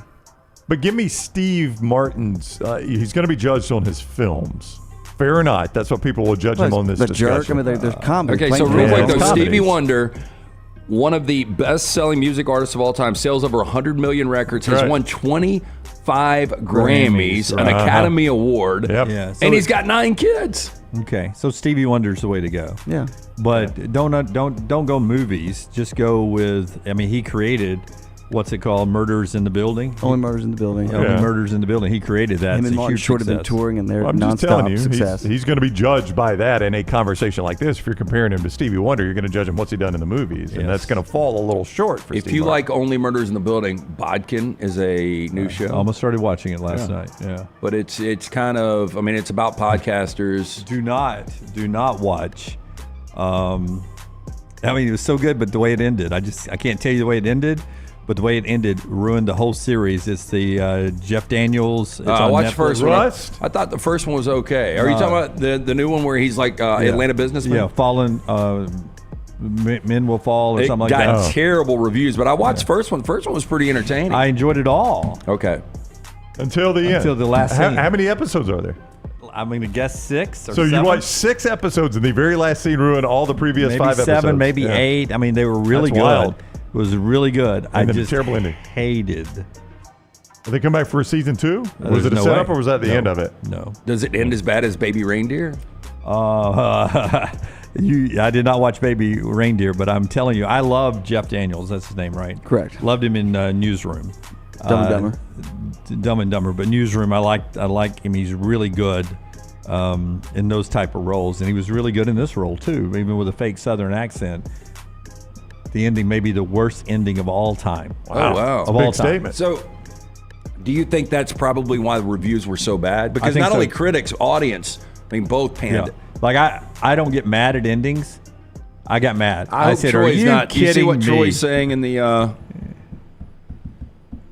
Wow. Why'd you put horrible in there then? And a lot of exclamation marks there. For I that. don't want to see that. I did not see what he said. It went by too quickly. Just the way it ended was. Did it end with a baby's arm? I'm just gonna say no. I mean that was that was in it. There's a couple of penis shots in it. Yeah. Penis. Penis. Yeah. Yeah. But as my wife would say, or any other woman, it's like, my God, you guys get all the boobs and butts. Can I get one every now and then? Right? That's a weird thing to. Yeah. Sure. Can I She get would- just one? She wouldn't say that, Yeah. but Yes. some may. Some might. A wife may say Pastor that. Maggie's not saying that. It was the worst. Ordained minister would not say that. It was the worst ending I've ever seen in anything. So don't watch it based on that, right? You watch it all the way out. It was No. really good till the end, but in the end, and it had nothing to do with the penis. I've said that a lot of I nights. know. How many times you got to say that, Jim?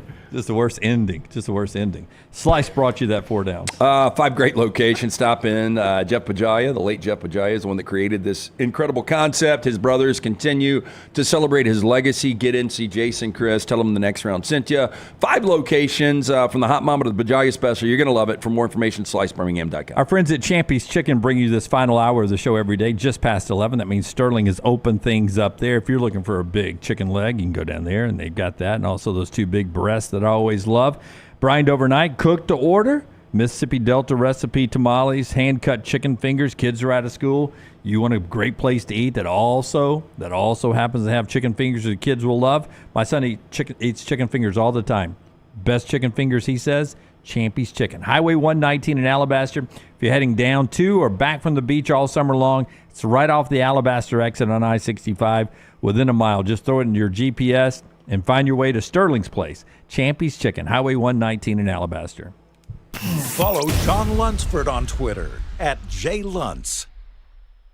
Man, I love a good meal. I'm Jim Dunaway. A good meal is what you get with my friend Sterling at Champy's Chicken on Highway 119 in Alabaster. We're talking great southern fried chicken, wonderful sides, hand-cut chicken fingers, po' boys, and those Mississippi Delta recipe tamales. You got a perfect menu for everybody. Champy's Chicken is perfect for watching the big game, or taking a meal to the lake house, down to the coast, or stay in the restaurant and dine in a great atmosphere. It's all made fresh to order right there on 119 in Alabaster. Champy's Chicken. Spring weather is here, and our friends at Hemp Hill Services are offering a $69 HVAC tune-up plus 10% off any service call when you mention the next round. Call Adam, Chad, and the guys at Hemp Hill Services. Make sure your HVAC unit is ready to keep up with the changing weather. Hemp Hill Services, locally owned and operated independent train dealer. The team can service all makes and models. For all of your plumbing, heating, and cooling needs, call Hemp Hill Services. It's hard to stop a train. 205-229-2090 or hemphillservices.com. That's 205-229-2090,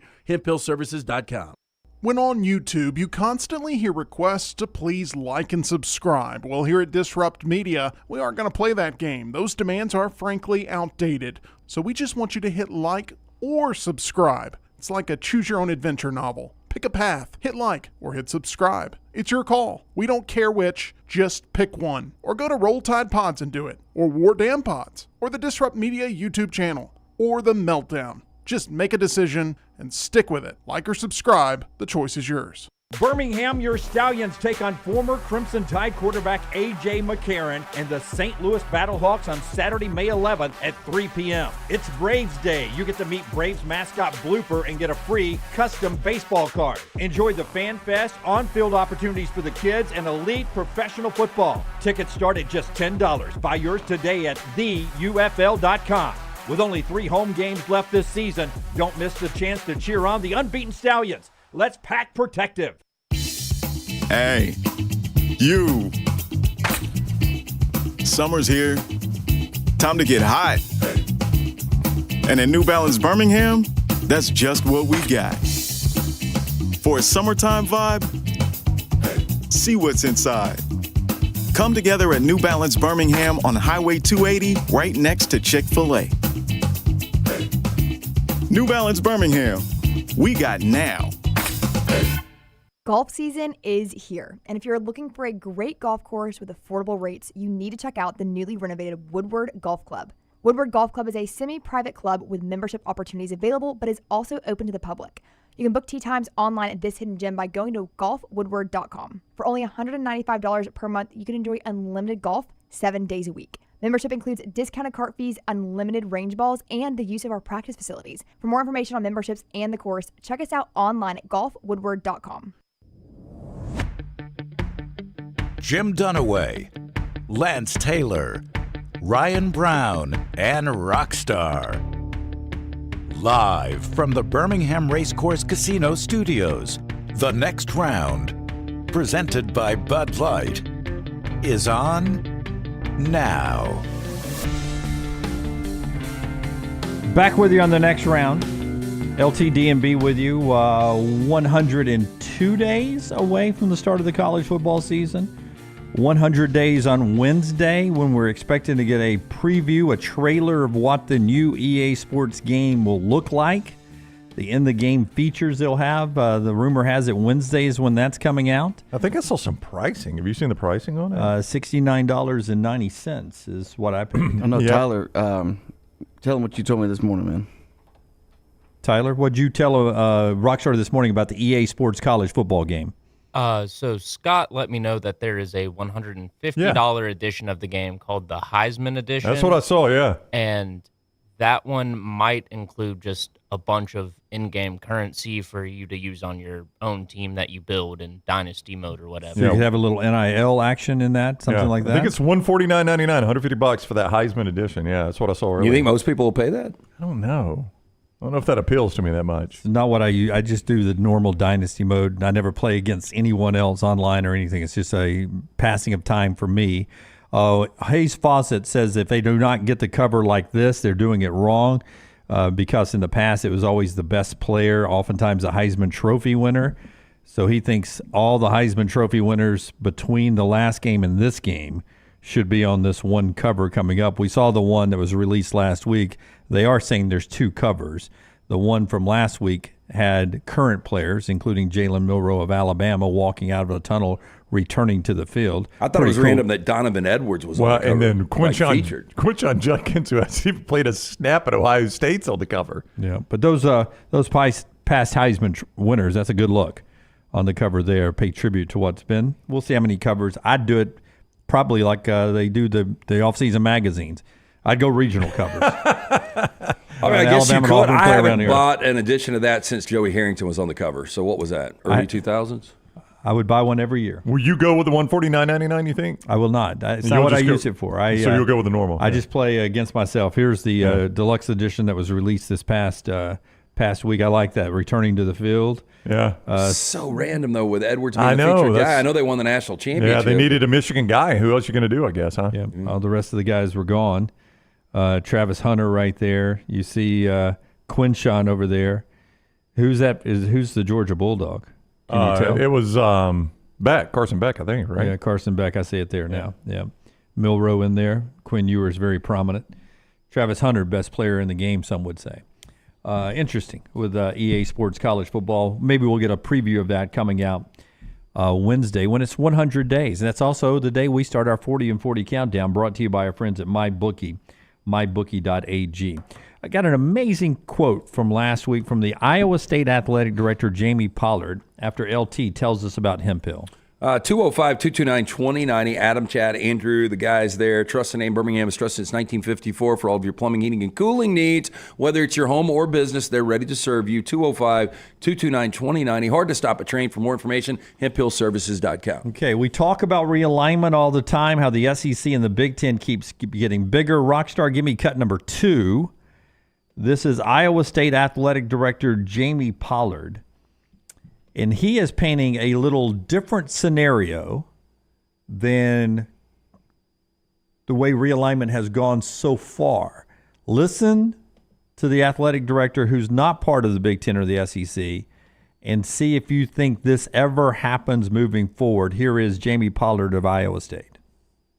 You just have to look at the evolution. It isn't the SEC and Big Ten. It's those that have all the gold, make all the rules, right? So if I was a member of the Big Ten or the SEC, I'd start looking over my shoulder and wondering when's the day going to come when the top of the SEC is not going to want the bottom of the SEC. I mean, go back and look at times when the AFL and the NFL merged, they only needed one commissioner. And when the ABA and the NBA merged, they only needed one commissioner. There's going to come a day they don't need two $6 million a year commissioners, and they're going to eat their own. And if we think that's not going to happen, you're a fool, because we didn't think the Pac-12 would get eaten, and it did. And the CFP is just another example of our industry running amok, and they're trying to swallow the ACC and the Big 12. And I wish them all the best, because they're going to eat their own. Yeah, wow. That's the Iowa State AD, who probably, I'd say 98% chance they would not be a part of any expansion plan for the SEC or the Big Ten. Yeah, this is the guy that doesn't get invited to the party. It's, that party's going to suck anyway. I didn't get invited. I mean, they are Oregon State, Washington State, no the Midwest. They're going to be left out on any realignment scenario you do if it ever goes to 2 super leagues. Iowa State would be fighting to get in there, and that's sad because they got a great fan base that travels well, really good at basketball, has been better at football. But he does bring up a question. Will there ever be a situation where the conference is so big? I don't think it will happen with the SEC. Everybody always goes Vanderbilt in the SEC. You guys always call for let's get rid of Vanderbilt and bring in Clemson. Let's get rid of Vanderbilt, bring in Florida State. The original, it's not the original 10, but the 10 that made up the core most of the history of the SEC will never, ever, ever, ever, ever be forced out. And I believe, Brownie, as long as you've been loyal to the SEC and you've signed on, I don't think they would ever, ever, ever, ever, ever force you out. I have heard the phrase more than you would think, oh, you wouldn't do that to a founding member, or, oh, but they're a founding member. And that's from people inside the SEC, like referring to other schools as a founding member, which Vanderbilt, by the way, is part of that group as founding members.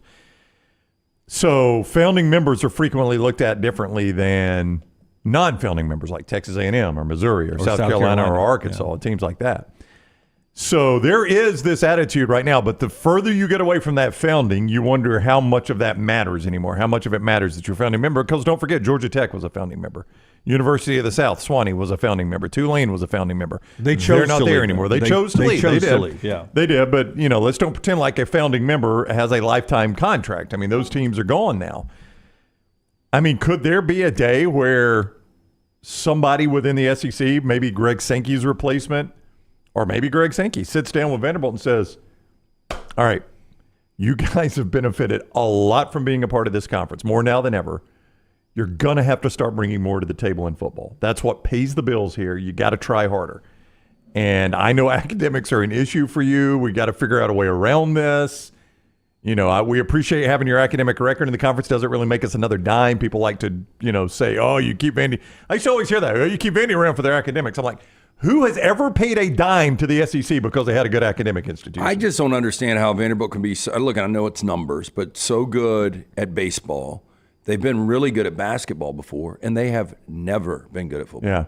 And I think, never in modern day history. I think they battle for some SEC championships in the 40s. Maybe. I know James Franklin had them at 9 wins, and that was a watchable product. It was. That's the most offensive thing you could say about Vanderbilt.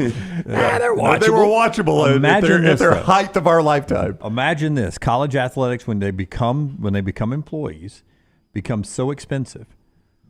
If Vandy wants to get out of the major college athletic game, and they were able to put their SEC membership up for bid on the open market, what could that bring? What could that bring? Well, right now, what would Florida State or Clemson pay Vanderbilt? Yep, no doubt. Over however long they want to make payments for, Well, tell me right now. Like rent to own. They could rent to own that SEC spot at Vanderbilt. How much could Vandy bring in on the open market for that SEC slot if they were allowed to sell it? Well, I would think that they would be worth more than an NHL franchise.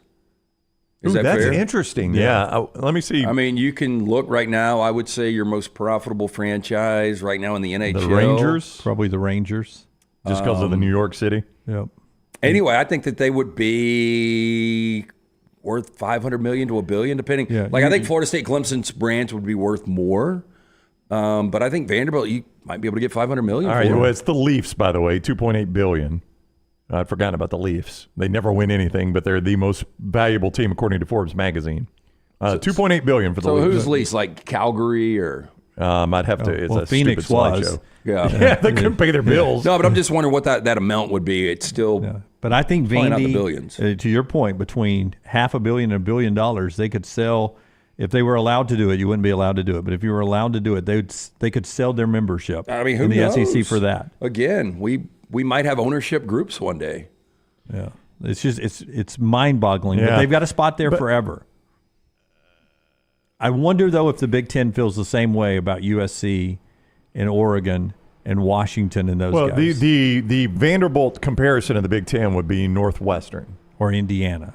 Indiana has contributed a lot on the basketball side, but Northwestern has really not contributed much to any sport. A couple of Big Ten championships in your lifetime. In football? Yeah.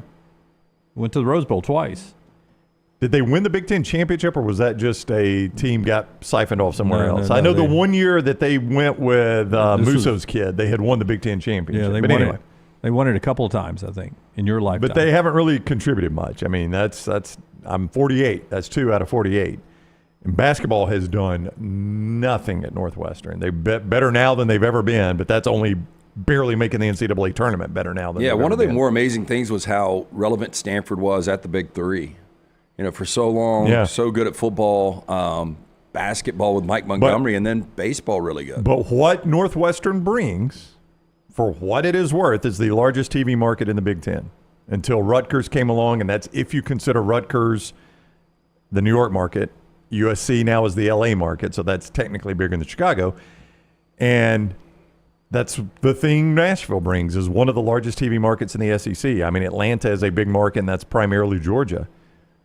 There's value in that. There is value in that when you start doing TV deals that, Nashville is a big TV market. Chicago is a big TV market. And that may be what saved those teams long term. The show being brought to you by our friends with the Birmingham Stallions in the UFL. 2 more home regular season games and then a home playoff game still to come. You can always get Stallions tickets, theufl.com, theufl.com.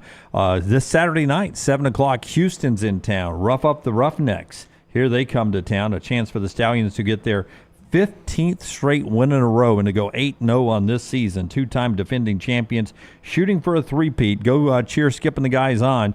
UFL, theufl.com, theufl.com for tickets, 7 o'clock Saturday night at Protective Stadium. Brownie. The one thing Vandy has always struggled, or is going to struggle with, I think, is they're never going to have a competitive NIL. I know a lot of Vandy students graduate and go make a lot of money, but they've got no connection to their athletic program. I mean, that's the thing that helps your NIL, is when a guy goes off and he makes his millions and he went to every football game when he was in school at your place, so he gives back to the NIL. You have a lot of international students that graduate from Vandy and they go on to make a lot of money and they don't even know football exists there. So getting your NIL, I don't know that they've got the big power booster it takes to get the NIL, and that's why I think they'll always lag behind in football. And to your point, if it becomes a situation where you have to start paying players and there is a salary cap and you want to get right up to that salary cap, is Vanderbilt going to be able to do that? I don't think so. Yesterday, Brad Keslowski, I just mentioned how many straight wins the Stallions have. Brad Keslowski got his first win in 110 races. He had not won a race. Been on the show a couple of times. Had not won a race in NASCAR since 2021. He got the win at Dover yesterday. And your boy at mybookie.com placed a little wager on Keslowski to win it, plus 1025. 1,025 were the odds. Was he the only guy you played? The only guy I played. So you went to mybookie.ag on a random Sunday and played Brad Keslowski to win. Yep, I did. What gave you the inclination on that? I thought the race was at Michigan. I thought it was his backyard. They were at Rockingham, right? They were at Dover. Dover, okay. They were at Darlington. Darlington, that's right. Darlington. They were at Darlington. Rockingham. I thought it was in Michigan. I was like, I think Keslowski will get his first win. That's such a Dunaway on move. Sunday. Hey, you got it right. And Sunday being at Michigan. They were in Darlington. And I got an alert that I'd hit, and I was like, boom, boom, and I click on it, and it was like, Keslowski tames Darlington, and I was like, Darlington? That's an old alert. What a lucky win by me. You bet him thinking he was at Michigan. I did. I was like, Keslowski will do well at Michigan, I think, this year. He's Home running track. well. Yeah. I think he'll knock it out of the park at Michigan. Hey, plus 1025 is pretty good, though. Yeah. Wish I'd have put 100 on it. Well, if you'd known it was Darlington, you'd have not put anything on it. I wouldn't have put anything on it. I would have gone with Denny Hamlin or something. Such a good story, Dunaway. Yeah, it was just a mistake on my part. Stumbled into the W, though. So it worked out really good. Our mybookie.ag, our 40 and 40 countdown, brought to you by those guys, begin on Wednesday. Tomorrow on the show, Little T is going to put together the graphic, and you will see our 4 top 25s the way we voted, and then we'll start unveiling your vote on Wednesday. But tomorrow on the show, you'll see our top 25 rankings, how we see the season playing out. It's that time of year where we're talking college football. We got kick times that are starting to leak out, by the way, if you want to do that when we come back. Yeah, these are Big Ten, but when these start leaking out, that means people are picking, so we'll get some SEC. So we have Friday night times? No, we'll see. This is the Big Ten. Remember last week I talked about the draft. So this is post-draft, who picked what. That's right. We got two of them. Can you just text Klatt during the commercial break and just ask him, we talked about the networks drafting last week for Big Ten TV. And just ask him, how many picks did Fox get? Like, did it go Fox and then somebody else every time, or did Fox cover a bunch of games? Just if he can give us a nutshell, if he's allowed to do that. Way to Wellness bringing you the show. I just had a protein bar, one that tastes like the 100 Grand bar. My favorite, and that's my favorite one. I get there, it tides me over until lunch. It helped me with my cholesterol and blood pressure so much. It's why I'm able to, live. And my numbers were getting to the point that I wouldn't have been around at my age now if it had not been for Leslie and her board-certified team at Way to Wellness, your journey to healthy living. This is the Next Round crew a few months ago taking a tour of the facilities and getting their free no-cost consultation. You can get that free no-cost consultation right now by going to their website, aplanforme.com. aplanforme.com. There's no contract, there's no sign-up fees, and that consultation is free, so you can learn all you need to know about a specific plan for you to lose weight or control some specific numbers just by going to the website, aplanforme.com, aplanforme.com, and no out-of-pocket money to get started there, aplanforme.com. It's Way to Wellness, your journey to healthy living. Follow The Next Round on Twitter, Instagram, and Facebook at Next Round Live. Hey, Lance Taylor from The Next Round to tell you about one of our favorite places for breakfast, lunch, and dinner. That is Hamburger Heaven since 1982. Hamburger Heaven has been serving Birmingham's best hamburgers, cheeseburgers, French fries, hand-spun milkshakes, and sandwiches made fresh to order.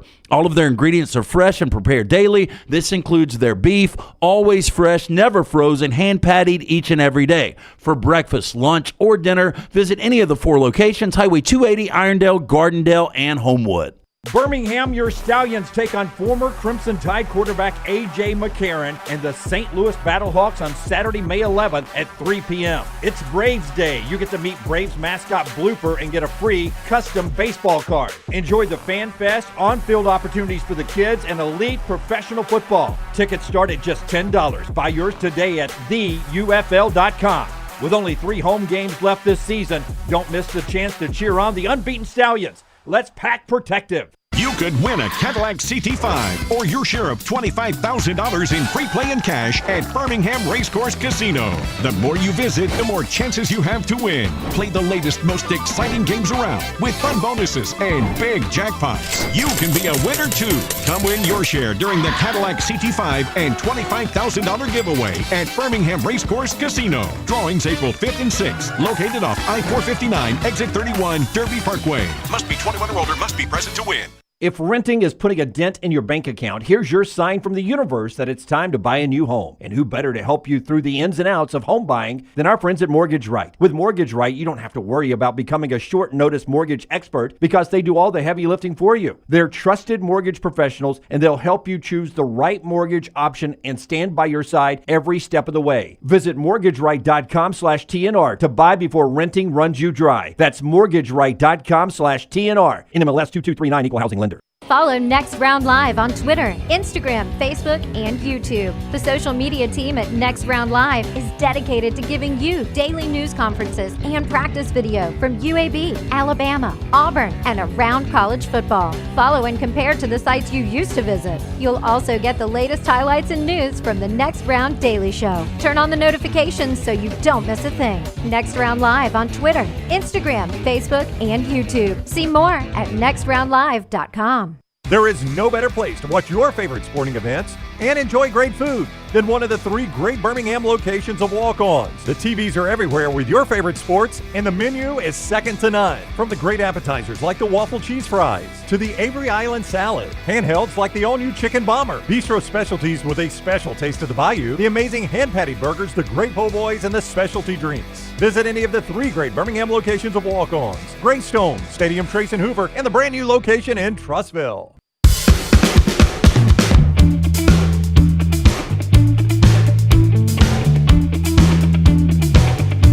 Speaking of which, I can't wait to hear this. No, we were talking about the mullet toss at Floribama this weekend. Yeah. And I asked Steve, I was like, how was the bikini contest this year? Our boy Dunaway wanted to judge it. Guess who came in second?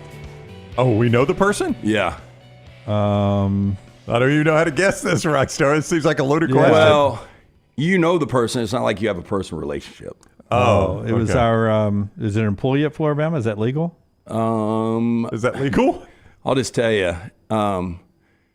I had a picture, like Steve sent me the picture, so I was talking to Big Earl before the show, and I'm like, I got another girl coming to the show tonight. I was like, she's really hot. I met her on the beach, and I showed it. This is his daughter. Big Earl's daughter? Came in second. You didn't know it was his daughter? And he was so pissed, and I didn't know it was like a bad joke. Like, he just walked off. He didn't say anything. Big Earl did? I swear. Oh, no. That she came in second, or that you saw her? That you made a joke. That I made a joke. Like, he's still, people say, fuming that she was part of it. And that guy's sensitive? Yeah, exactly. That's where Big Earl draws the line. Having sex with a dolphin's okay? That's what I said. He gives so much shit to everybody, and he gets banged up about that. Okay, so we found his line. That is his kryptonite. Everybody's got a line. So she entered that on purpose then. Probably. Piss off my dad. Yeah, I don't think she doubted that her dad was upset by this. Michelson Laser Vision, bringing you part of the show, and then we'll get to the start times for a couple of big kicks in the Big Ten. Yeah, pre-inflation pricing. Call, ask about it. Most things going up in price, not for LASIK. Michelson Laser Vision. Doctors Jen and Mark Michelson have held that pricing steady. Call them today, 205-969-8100. I got the procedure done over 20 years ago.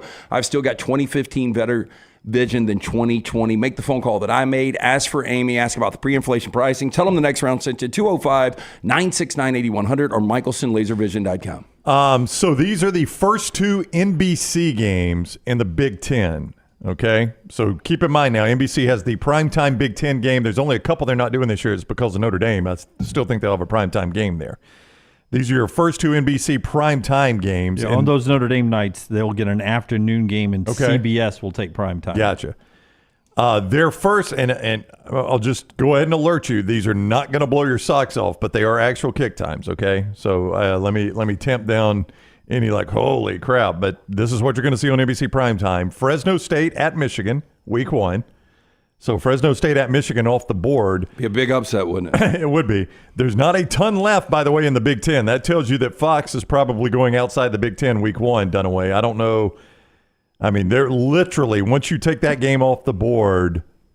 Give me the other big game that day. I mean, that's going to be a big night for Michigan, by the way, because that's why they're they're unveiling the national championship flag or place on the stadium or whatever.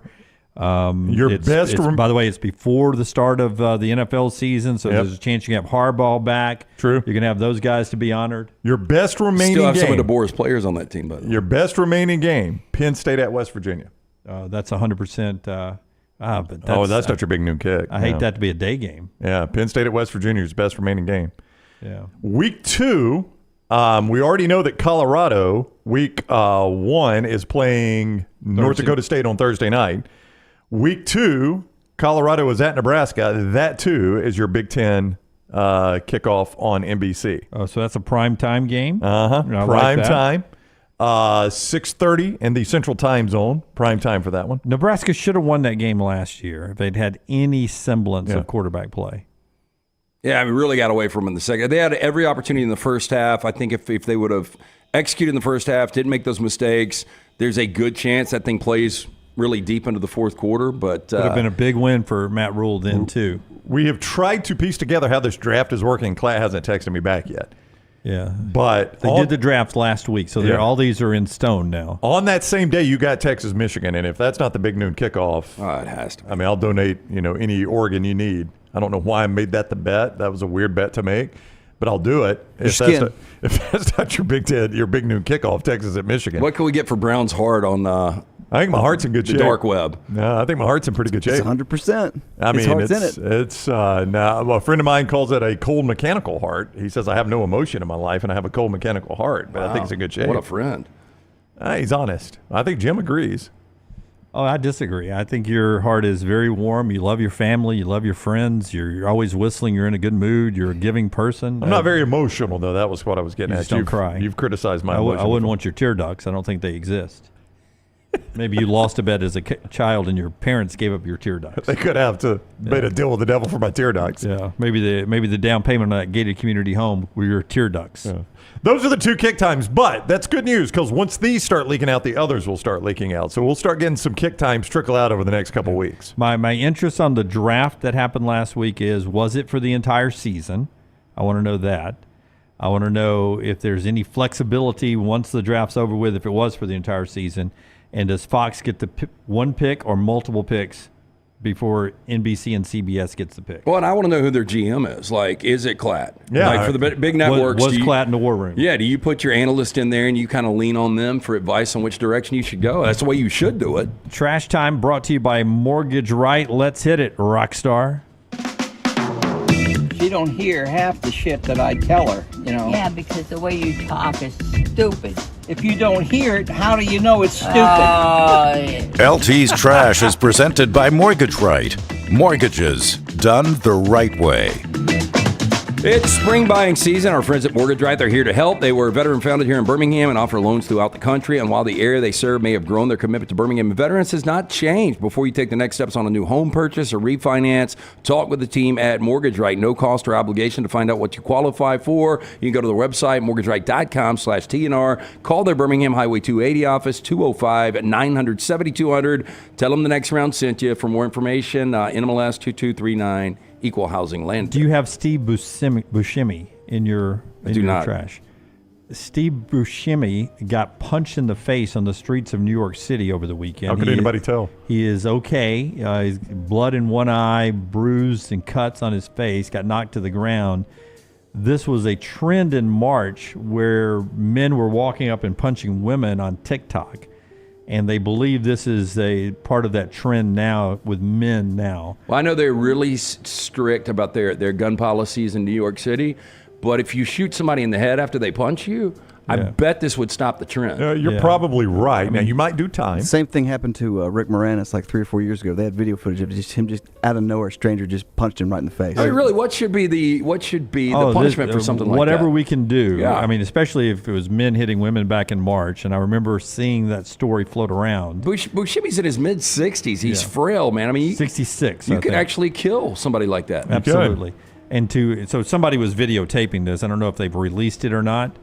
If it's a TikTok trend, we literally have video of it. It shouldn't be too hard to track people That's down. how dumb our criminals are. We'll Nice. get to some of those There it coming is. up here. Trash on the table. Now, we've talked about the Mike Tyson-Jake Paul fight coming up July 20th. There is one former heavyweight champion that fears 57-year-old Mike Tyson might end up in a coma after fighting Jake Paul. I'm not worried about Mike Tyson in a coma.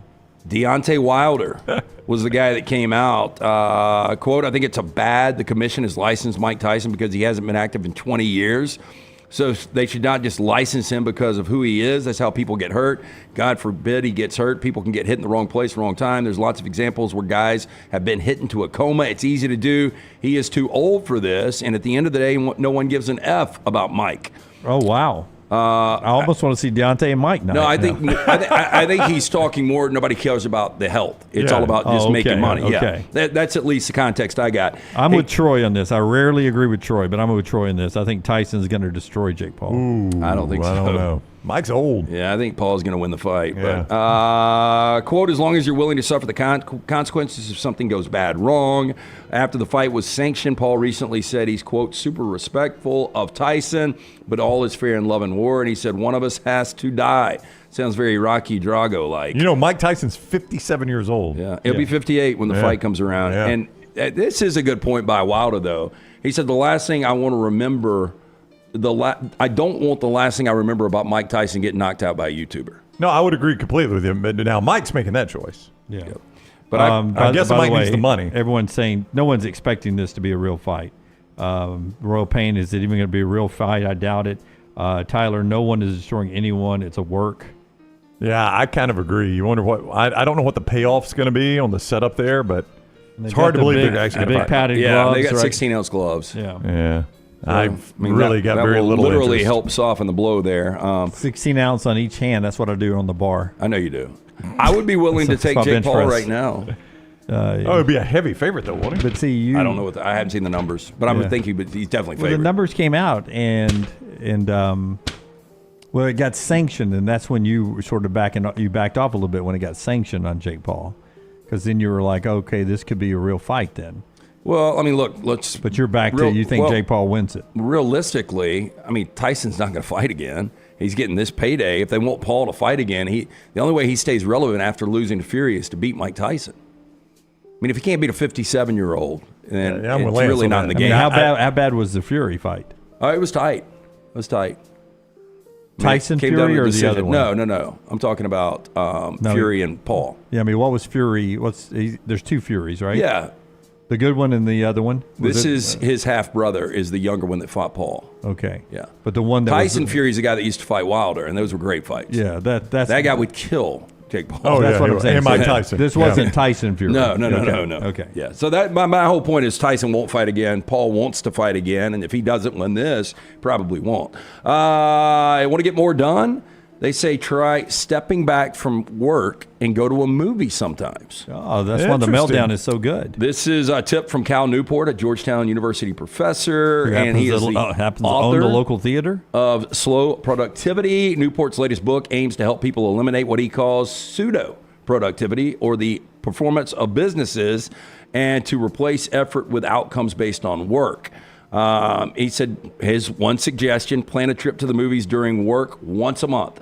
He says, quote, in most office jobs, no one's going to notice if you're once every 30 days or so, you're gone for an afternoon. If someone asks where you are, just say, got a personal appointment, which is true. Didn't we used to work with a salesperson that would just go to movies in the afternoon? I think I remember that. I'm sure we did. No, I'm sure we did, Rashar. You're right. But no, I think there was one that told us, like, I go to a movie about 2 or 3 times a week. I swear we used to work with a radio salesperson that would go to movies during the week. I probably went once a month. In the just afternoon. like this guy said to do. Yeah. Well, I mean, Maggie has a lot of her semester starts Saturday back up at Duke, and she preached Mother's Day, and she had a lot of work to do, and it was just overwhelming her Saturday, all of it coming together. And I said, let's take a break for an hour, and let's go out just by the pool. Oh, nice. Jump in the pool, lay out for a bit, and then come back in. And then you get back to work. Did she do it? And she did it. And her mind was clear for an hour. That's good. It was like cleansing your palate for a second. Did you walk around bare? Did she submerge herself? Walk around barefoot in the grass? Get that electric current going through? She had flip-flops on. And done away with sun in his ass. Yeah. She got to watch me take my shirt off, though. So she was ready to watch she was revved up, ready to get back inside and get back to work. Did she say anything, or did she just go? Yeah. She diverted her eyes. Tell her next time, get barefoot, walk around 15 minutes in the grass, feel like a new person. Okay, you guys tell me if you like this. California restaurants finally have their answer. They, too, must comply with a new state law that bans unadvertised fees, surcharges, and other costs tacked onto the end of your bill. So in other words, like, okay, yeah, I'm a little confused by the end. Too. So let me. It's a quick story, and then we'll come back because maybe Rockstar can explain it a little bit better. But starting July 1st, restaurants will join thousands of other California businesses, including event ticket sellers, short-term rental apps, hotels, food delivery services that are required to include all mandatory fees and charges in the prices they display or advertise. Yeah. For restaurants, that means it will no longer be enough to just list service charges and surcharges on a bill or a menu's fine print. Instead, these charges must be included in the prices printed on the menu. For example, $20 mole enchilada at a restaurant that leaves a 5% fee to cover employee health costs will have to be listed on the menu as a $21 it's just going to make the menu busy. Enchilada. Yeah, so do they explain that? That's what... No, I think you're going into it. That's what the price on the menu, other than tax, is what I'm paying. It's all inclusive. If it says $20, then why is it $26? So it's forcing the restaurants to go up on the price of their items, but they can no longer put on the surcharges. That's right, because it's a bait and switch. I'm buying You're still getting effed. If I'm buying a $15 burrito, I mean, and I got to pay whatever it is with the surcharge, I want to know that it's a $19 burrito or $17 burrito. It's like hotel rooms right now. When you go to Las Vegas, or anywhere else, you get these resort fees added on. I know. That sometimes, if I'm buying what I think is a $262, this happened to me in Nashville at the hotel I selected for the SEC basketball tournament. My add-on fees were almost the same price as my room nightly. It's like Verbo. If you go on there right now and you see a room... Well, I think they've cracked down on that, yeah. I mean, I just looked again last week, but $262, I think, was the night. And so 5 nights at $262 should be what? Should be about $1,200-$1,300. Yeah, right. It was like $2,100 because of all these additional fees. Same thing happened to me in Nashville because I stayed at a little boutique place. I was like, $262, and it's walking distance to the arena. I'll grab this. Well, a little boutique place almost doubled me in resort fees, it was called. But what do you think happens? So this bill Rockstar's showing, like if they bring this bill to the table and I say, hey, you didn't tell me on the front end that there was a 4% surcharge. I am not paying that. You need to go back to 4% out. I mean, what do you think the restaurant does? I'm going to talk to my manager. So the manager comes up. What's the manager do? Well, then they're going to look at you and they're going to go, sir, you want your 80 cents back. Well, I know that's a small bill, but I'm saying if you were in a bigger restaurant, what are they going to do? Took everybody after a kid's music recital. Yeah, whatever. Yeah, and I got a $250 bill, and you've got your whole family, 2 in-laws, and some other friends at a table. I mean, I'm not going to do it. I'm just saying, what do you think the restaurant does? I think they would give it back to you. I think they would too, because I think the majority of people would just pay it. That's right. And the restaurant's like, I'm not going to fight 99 out of 100 people aren't going to have a problem with this, and that's extra money for the restaurant. You know what the manager knows? If I fight it, somebody's going to go on Facebook. They're going to publicize this, and one of two things: I'm either going to have everybody pissed at my restaurant, or now everybody's going to come in and ask for the surcharge back. I want a mole enchilada now, though. Yeah, I got so upset. I had a little Mexican Saturday on my way to play golf. I stopped at a place near the course to have lunch, and it was not very crowded, but one waitress was handling like 7 tables. And they had a bartender who was handling the bar, and they had another waitress that was on duty, and I was ready to go. I was trying to make it tea time. And she was, the girl who was waiting on me, swamped. But she's already brought me my check. I've got my card out, just waiting for her to come back over. And a big table is set down, and they're working her to death, asking her 80 questions it drives about me the menu. crazy, yeah. So I walk up to the waitress first, the other waitress on it, and I said, can you run this check for me? And she's like, are you at the bar? And I said, no, I'm with that girl over there. And she goes, she'll need to run it for you. And I said, why can you not run it for me? The tip can go to her or wherever it goes. Just run it for me. I'm trying to make a tea time. Nope, she's got to run it for you. And then I asked the girl at the bar, nope, she's got to run it for you. And I said, that makes no sense. It really does. It's a lot of dumb stuff. I told you guys. And it hurt her because I only had a certain amount of so it ended up being a 22% tip. But I just threw all the cash I had down that covered it and a slight tip. But you're going to tip more. I would have over-tipped, so it ended up hurting that girl. I mean, customer service is tits up right now. Like if you go to Best Buy, it is the worst place to go. They have like one person working the entire place. Yep. I had a friend who went car shopping the other day, and I was like, they should be bending over backwards for you at every car dealership because you literally could go online, pick them, and they'll deliver it to your driveway. Did I tell you all the story about me ordering some sandwiches from a local place? And I went to pick them up, and my bag was ready with my name on it, and there was a huge line. And so I was standing there with my money to pay, and they're like, no, you got to get in the back of the line. I'm like, well, why did I order it? Yeah, what's the purpose of carry out if I got to get in the back of the line? And everybody in the line was like, that guy's a dumbass. You go on and pay. We're all cool with him going. Would they let you go? Oh, yeah. He finally let me go, but I was like, this is the stupidest thing I've ever heard of. Picking up. I ordered ahead. I'm picking up, and now I've got to go get in line? Yeah, I called 30 minutes ahead of time. My bag was bagged up with my name on it. I grabbed it, had my money, and he's like, you got to get in the back of the line. Yeah. Well, that makes no sense. I could have ordered from the back of the line. You know what I just did? I promise you I would have, because I almost did. I know what you did. Saturday morning at breakfast, the place we went to breakfast had a special Mother's Day menu, and but they still had all their specials on the board. And I was like, when they had 2 different French toast here, and my wife just wanted a plain French toast, but they had French toast plus other stuff on it or in it. And I was like, it's a Mother's Day menu. The mom at the table here would love just plain French toast. Is that possible? Her quote was, if it's not on the menu, I can't do it. And I said, well, what about the specials? Nope. If it's not on the menu, I can't do it. Yeah. And she walked away. And my son was with me. It's the only reason we didn't do it, because I would have convinced Maggie to get up. Ma'am, are you a mother? Maggie looked at me. Maggie looked at me and she goes, 25 years of marriage. I know right now you're thinking that if you were here by yourself, you would put down your fork and you would get up and walk out. Yep, 100%. And I said, you would. 100%. I haven't been married to you at all, and I know that. Well, there's 2 types of servers, though. I'd be down the street at Waffle House right now, scattering and smothering the crap out of it. Well, there's 2 types of server. One server that will try to please at all costs, and they'll go ask the kitchen, hey, look, is there any way you can just do plain French toast? And more than likely, the answer would have been yes. Yeah, but Larry David wasn't even nice. I want French toast too. If it's not on the menu, we can't do it. Well, I don't like places that do special menus. I want your actual menu. I don't want to go in. That's exactly right, Brown. Because we chose that because of your menu. My wife liked just the plain French toast. My son wanted your bowl with potatoes and Spanish chorizo and eggs, all, and nobody could get anything they wanted. What was the place? I'm not going to name it. I get that Firehouse Subs was the place I tried to go. I get that it's a big day for you, and it's going to be busy, and you're trying to minimize, but I came for your menu. Right. I didn't come for your special menu. I menu. made the choice because I know your menu. That's right. And we like our favorites, and we came here because of the favorites. That's why Waffle House never changes. So we're pulling into one of our sponsors last night. I'm not going to say, not that it matters, because it was kind of a funny story.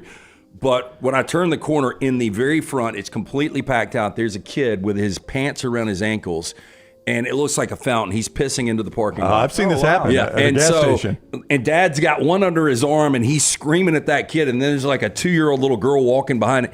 And I was just like, he decided to give Mom the day off, and he doesn't know what the hell he's doing. Right. So it wasn't an employee that was peeing. No. I was about to say. No, it was, that's a whole new it one was right a kid. there. He was painting his name in the parking lot, and it was completely packed out. I've seen this. Was it like age 4 or 5? Probably 3 or 4. Oh, that doesn't bother. But I'm just saying, like, the dad was just like, he's overwhelmed. You could tell he had not done this. I wheeled in a gas station one time and came around the pump, and kid is just standing there, hands on hips, letting her fly. Yeah. And I'm like, Dad didn't want him to go in. He's just letting him go. I know you've already done trash for tomorrow. I'm going to save these two just because we're running over. And I'll give you a teaser because this woke the boys up in the back of the car yesterday on the way home from the beach. I just read the title, and then they wanted the whole story. Man shocked to learn that his wife of 12 days is actually a man. Oh, wow. That is shocking. Coming up tomorrow. Took 12 days to find out. And courting. Yeah, I mean, that's one thing, but 12 days after the wedding bwas probably... Was it that show that you watched, Dunaway? Yeah. Was that the ending? No. If you're not going to watch it, I'll tell you the ending. I'm thinking about watching it now. Okay. Because everybody said it's great except the ending. The ending is horrible. I watched all of Lost, and the ending was horrible. And it has nothing to do with sexuality, nudity, anything like that. It's just the worst written ending of all time. And this is the name of the show is what? I don't remember the name of it. It's Jeff Daniels on Netflix. I think it has slipped from number 1 to number 4 and the most watched on Netflix. Can't be worse than the ending of Game of Thrones. Oh, LT, come on. A Man in Full. Yeah. Really? It was good till the very end. They're playing on the title because he was a man in full in the last episode, right?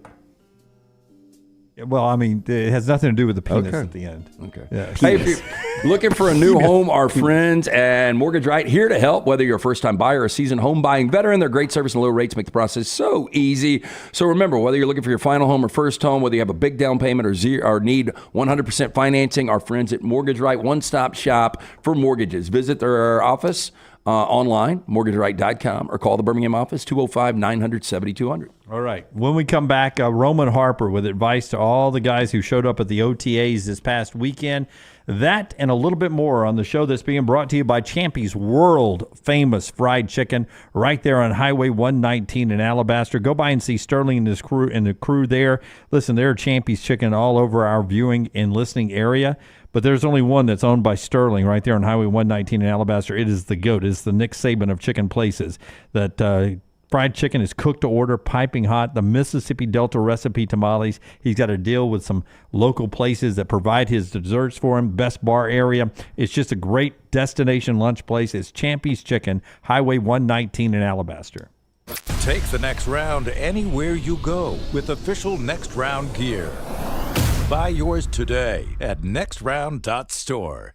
This hour of The Next Round is presented by the Birmingham Racecourse Casino, now featuring 7 days of giveaways with your chance to win a share of up to $125,000. The more you visit the Birmingham Racecourse Casino, the more chances you have to win. Golf season is here, and if you're looking for a great golf course with affordable rates, you need to check out the newly renovated Woodward Golf Club. Woodward Golf Club is a semi-private club with membership opportunities available, but is also open to the public. You can book tee times online at this hidden gem by going to golfwoodward.com. For only $195 per month, you can enjoy unlimited golf 7 days a week. Membership includes discounted cart fees, unlimited range balls, and the use of our practice facilities. For more information on memberships and the course, check us out online at golfwoodward.com. Twin Peaks is the best in the game. Here, you're in the red zone for every college rivalry and divisional matchup all season long. I mean, where else are the scenic views as good as your view of the game? Only at Twin Peaks, the #1 sports bar.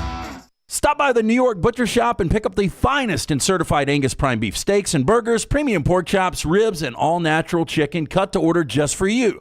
Their chef-prepared entrees and side dishes are the perfect dinner-to-go choice for your family and are ready to heat at home. With a great selection of fine wines and desserts, the New York Butcher Shop is your one-stop dinner shop. 2 locations to serve you, Cahaba Heights and on Highway 119 in Greystone. The New York Butcher Shop. Rare quality, well-done service. The wait is over. Tonali has arrived. Beautifully distinctive Italian styling and performance. Come test drive the all-new 2024 Alfa Romeo Tonali plug-in hybrid at Alfa Romeo of Birmingham. The all-new Tonali offers best-in-class horsepower and torque, fastest 0 to 60 times in its class, plus best-in-class range with full electric charge. And best of all, qualified Tonali leasees are eligible for up to $7,500 EV tax credit factored into your lease. Hurry down to Alfa Romeo of Birmingham and experience the all-new Tonali. Storm season is here. Make sure you have a plan of action in place right now. Greg from Pell City and Storm Restoration Roofing should be your first call when storms hit. Insurance companies love working with Storm Restoration Roofing because of Greg Nelson's name and reputation in the industry. When storms hit, call Greg Nelson. He's local, 205-542-3531. He's the home of the free no-cost roof inspection. Greg from Pell City on Facebook, 205-542-3531. It's Storm Restoration Roofing. Hey, you. Summer's here. Time to get hot. And at New Balance Birmingham, that's just what we got. For a summertime vibe, see what's inside. Come together at New Balance Birmingham on Highway 280, right next to Chick-fil-A. New Balance Birmingham, we got now.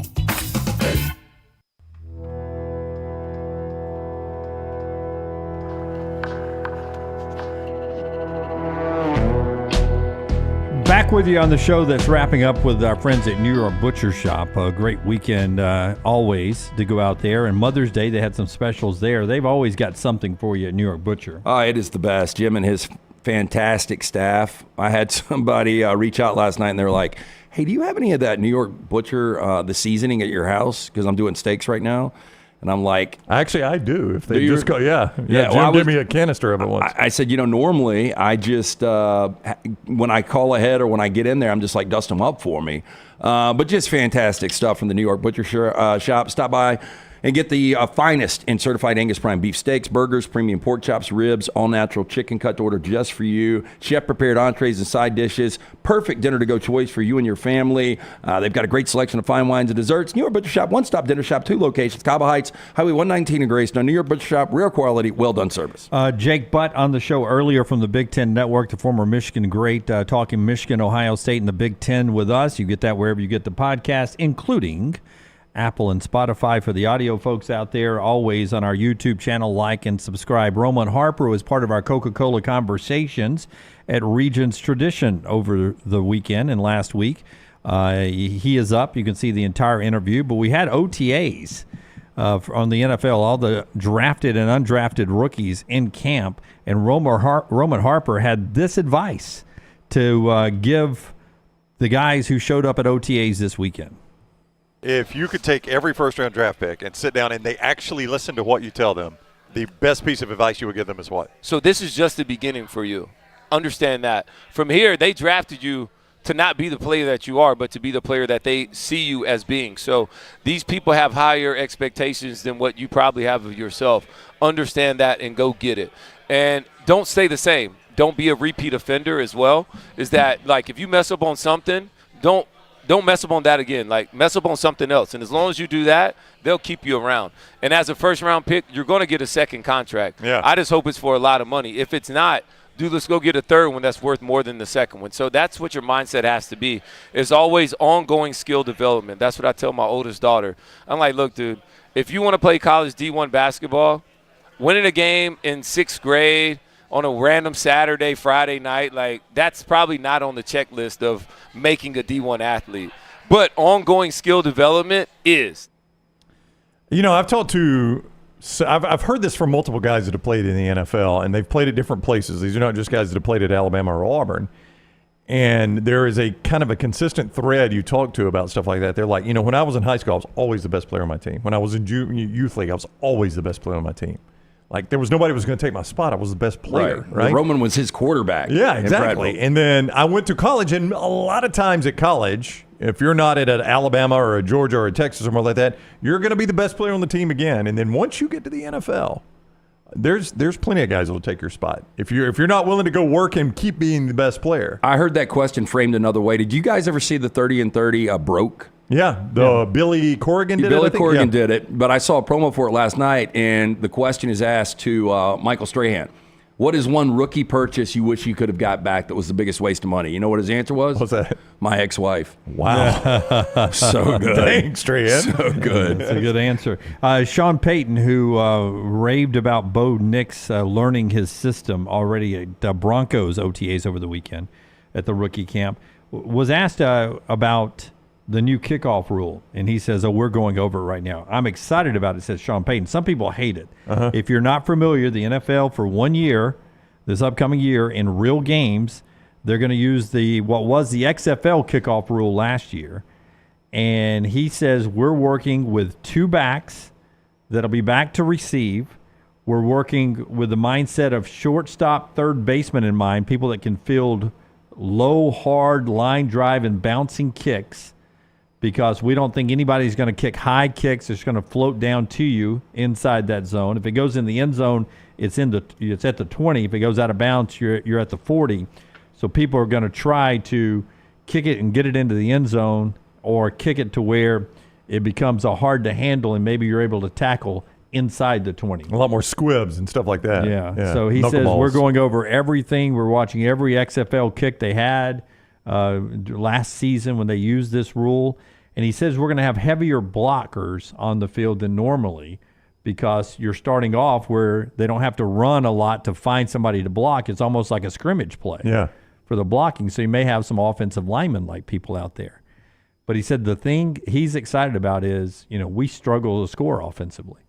Last year, there were 4 kickoff returns for touchdown in the leagues. He goes, it'll easily be double digits this year. Oh, wow. I think we had that in a 4 downs question, and over-under on how many. So he thinks double-digit kick returns for a touchdown with this new setup. Double-digit kick returns for a touchdown.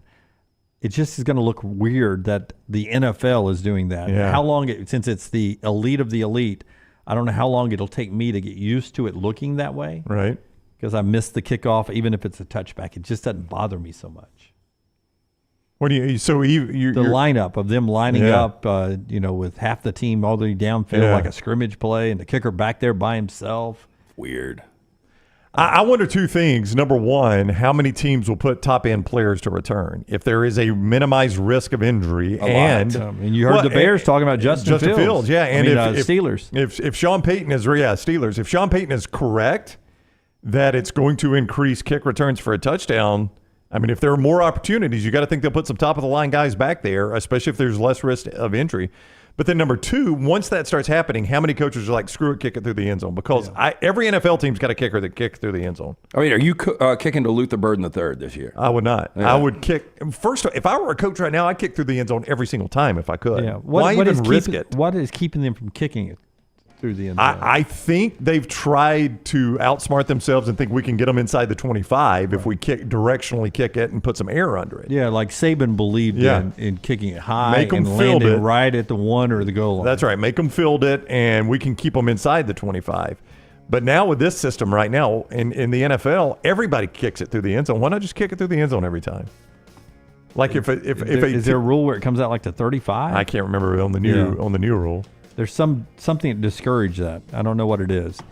All right, a lot of stuff in that show. Hope you enjoyed it. We're back with you tomorrow at 9 a.m. Central. Don't forget, we have a new Pennant Grace with E.G. and Josh. They'll be recording that as soon as we're done here.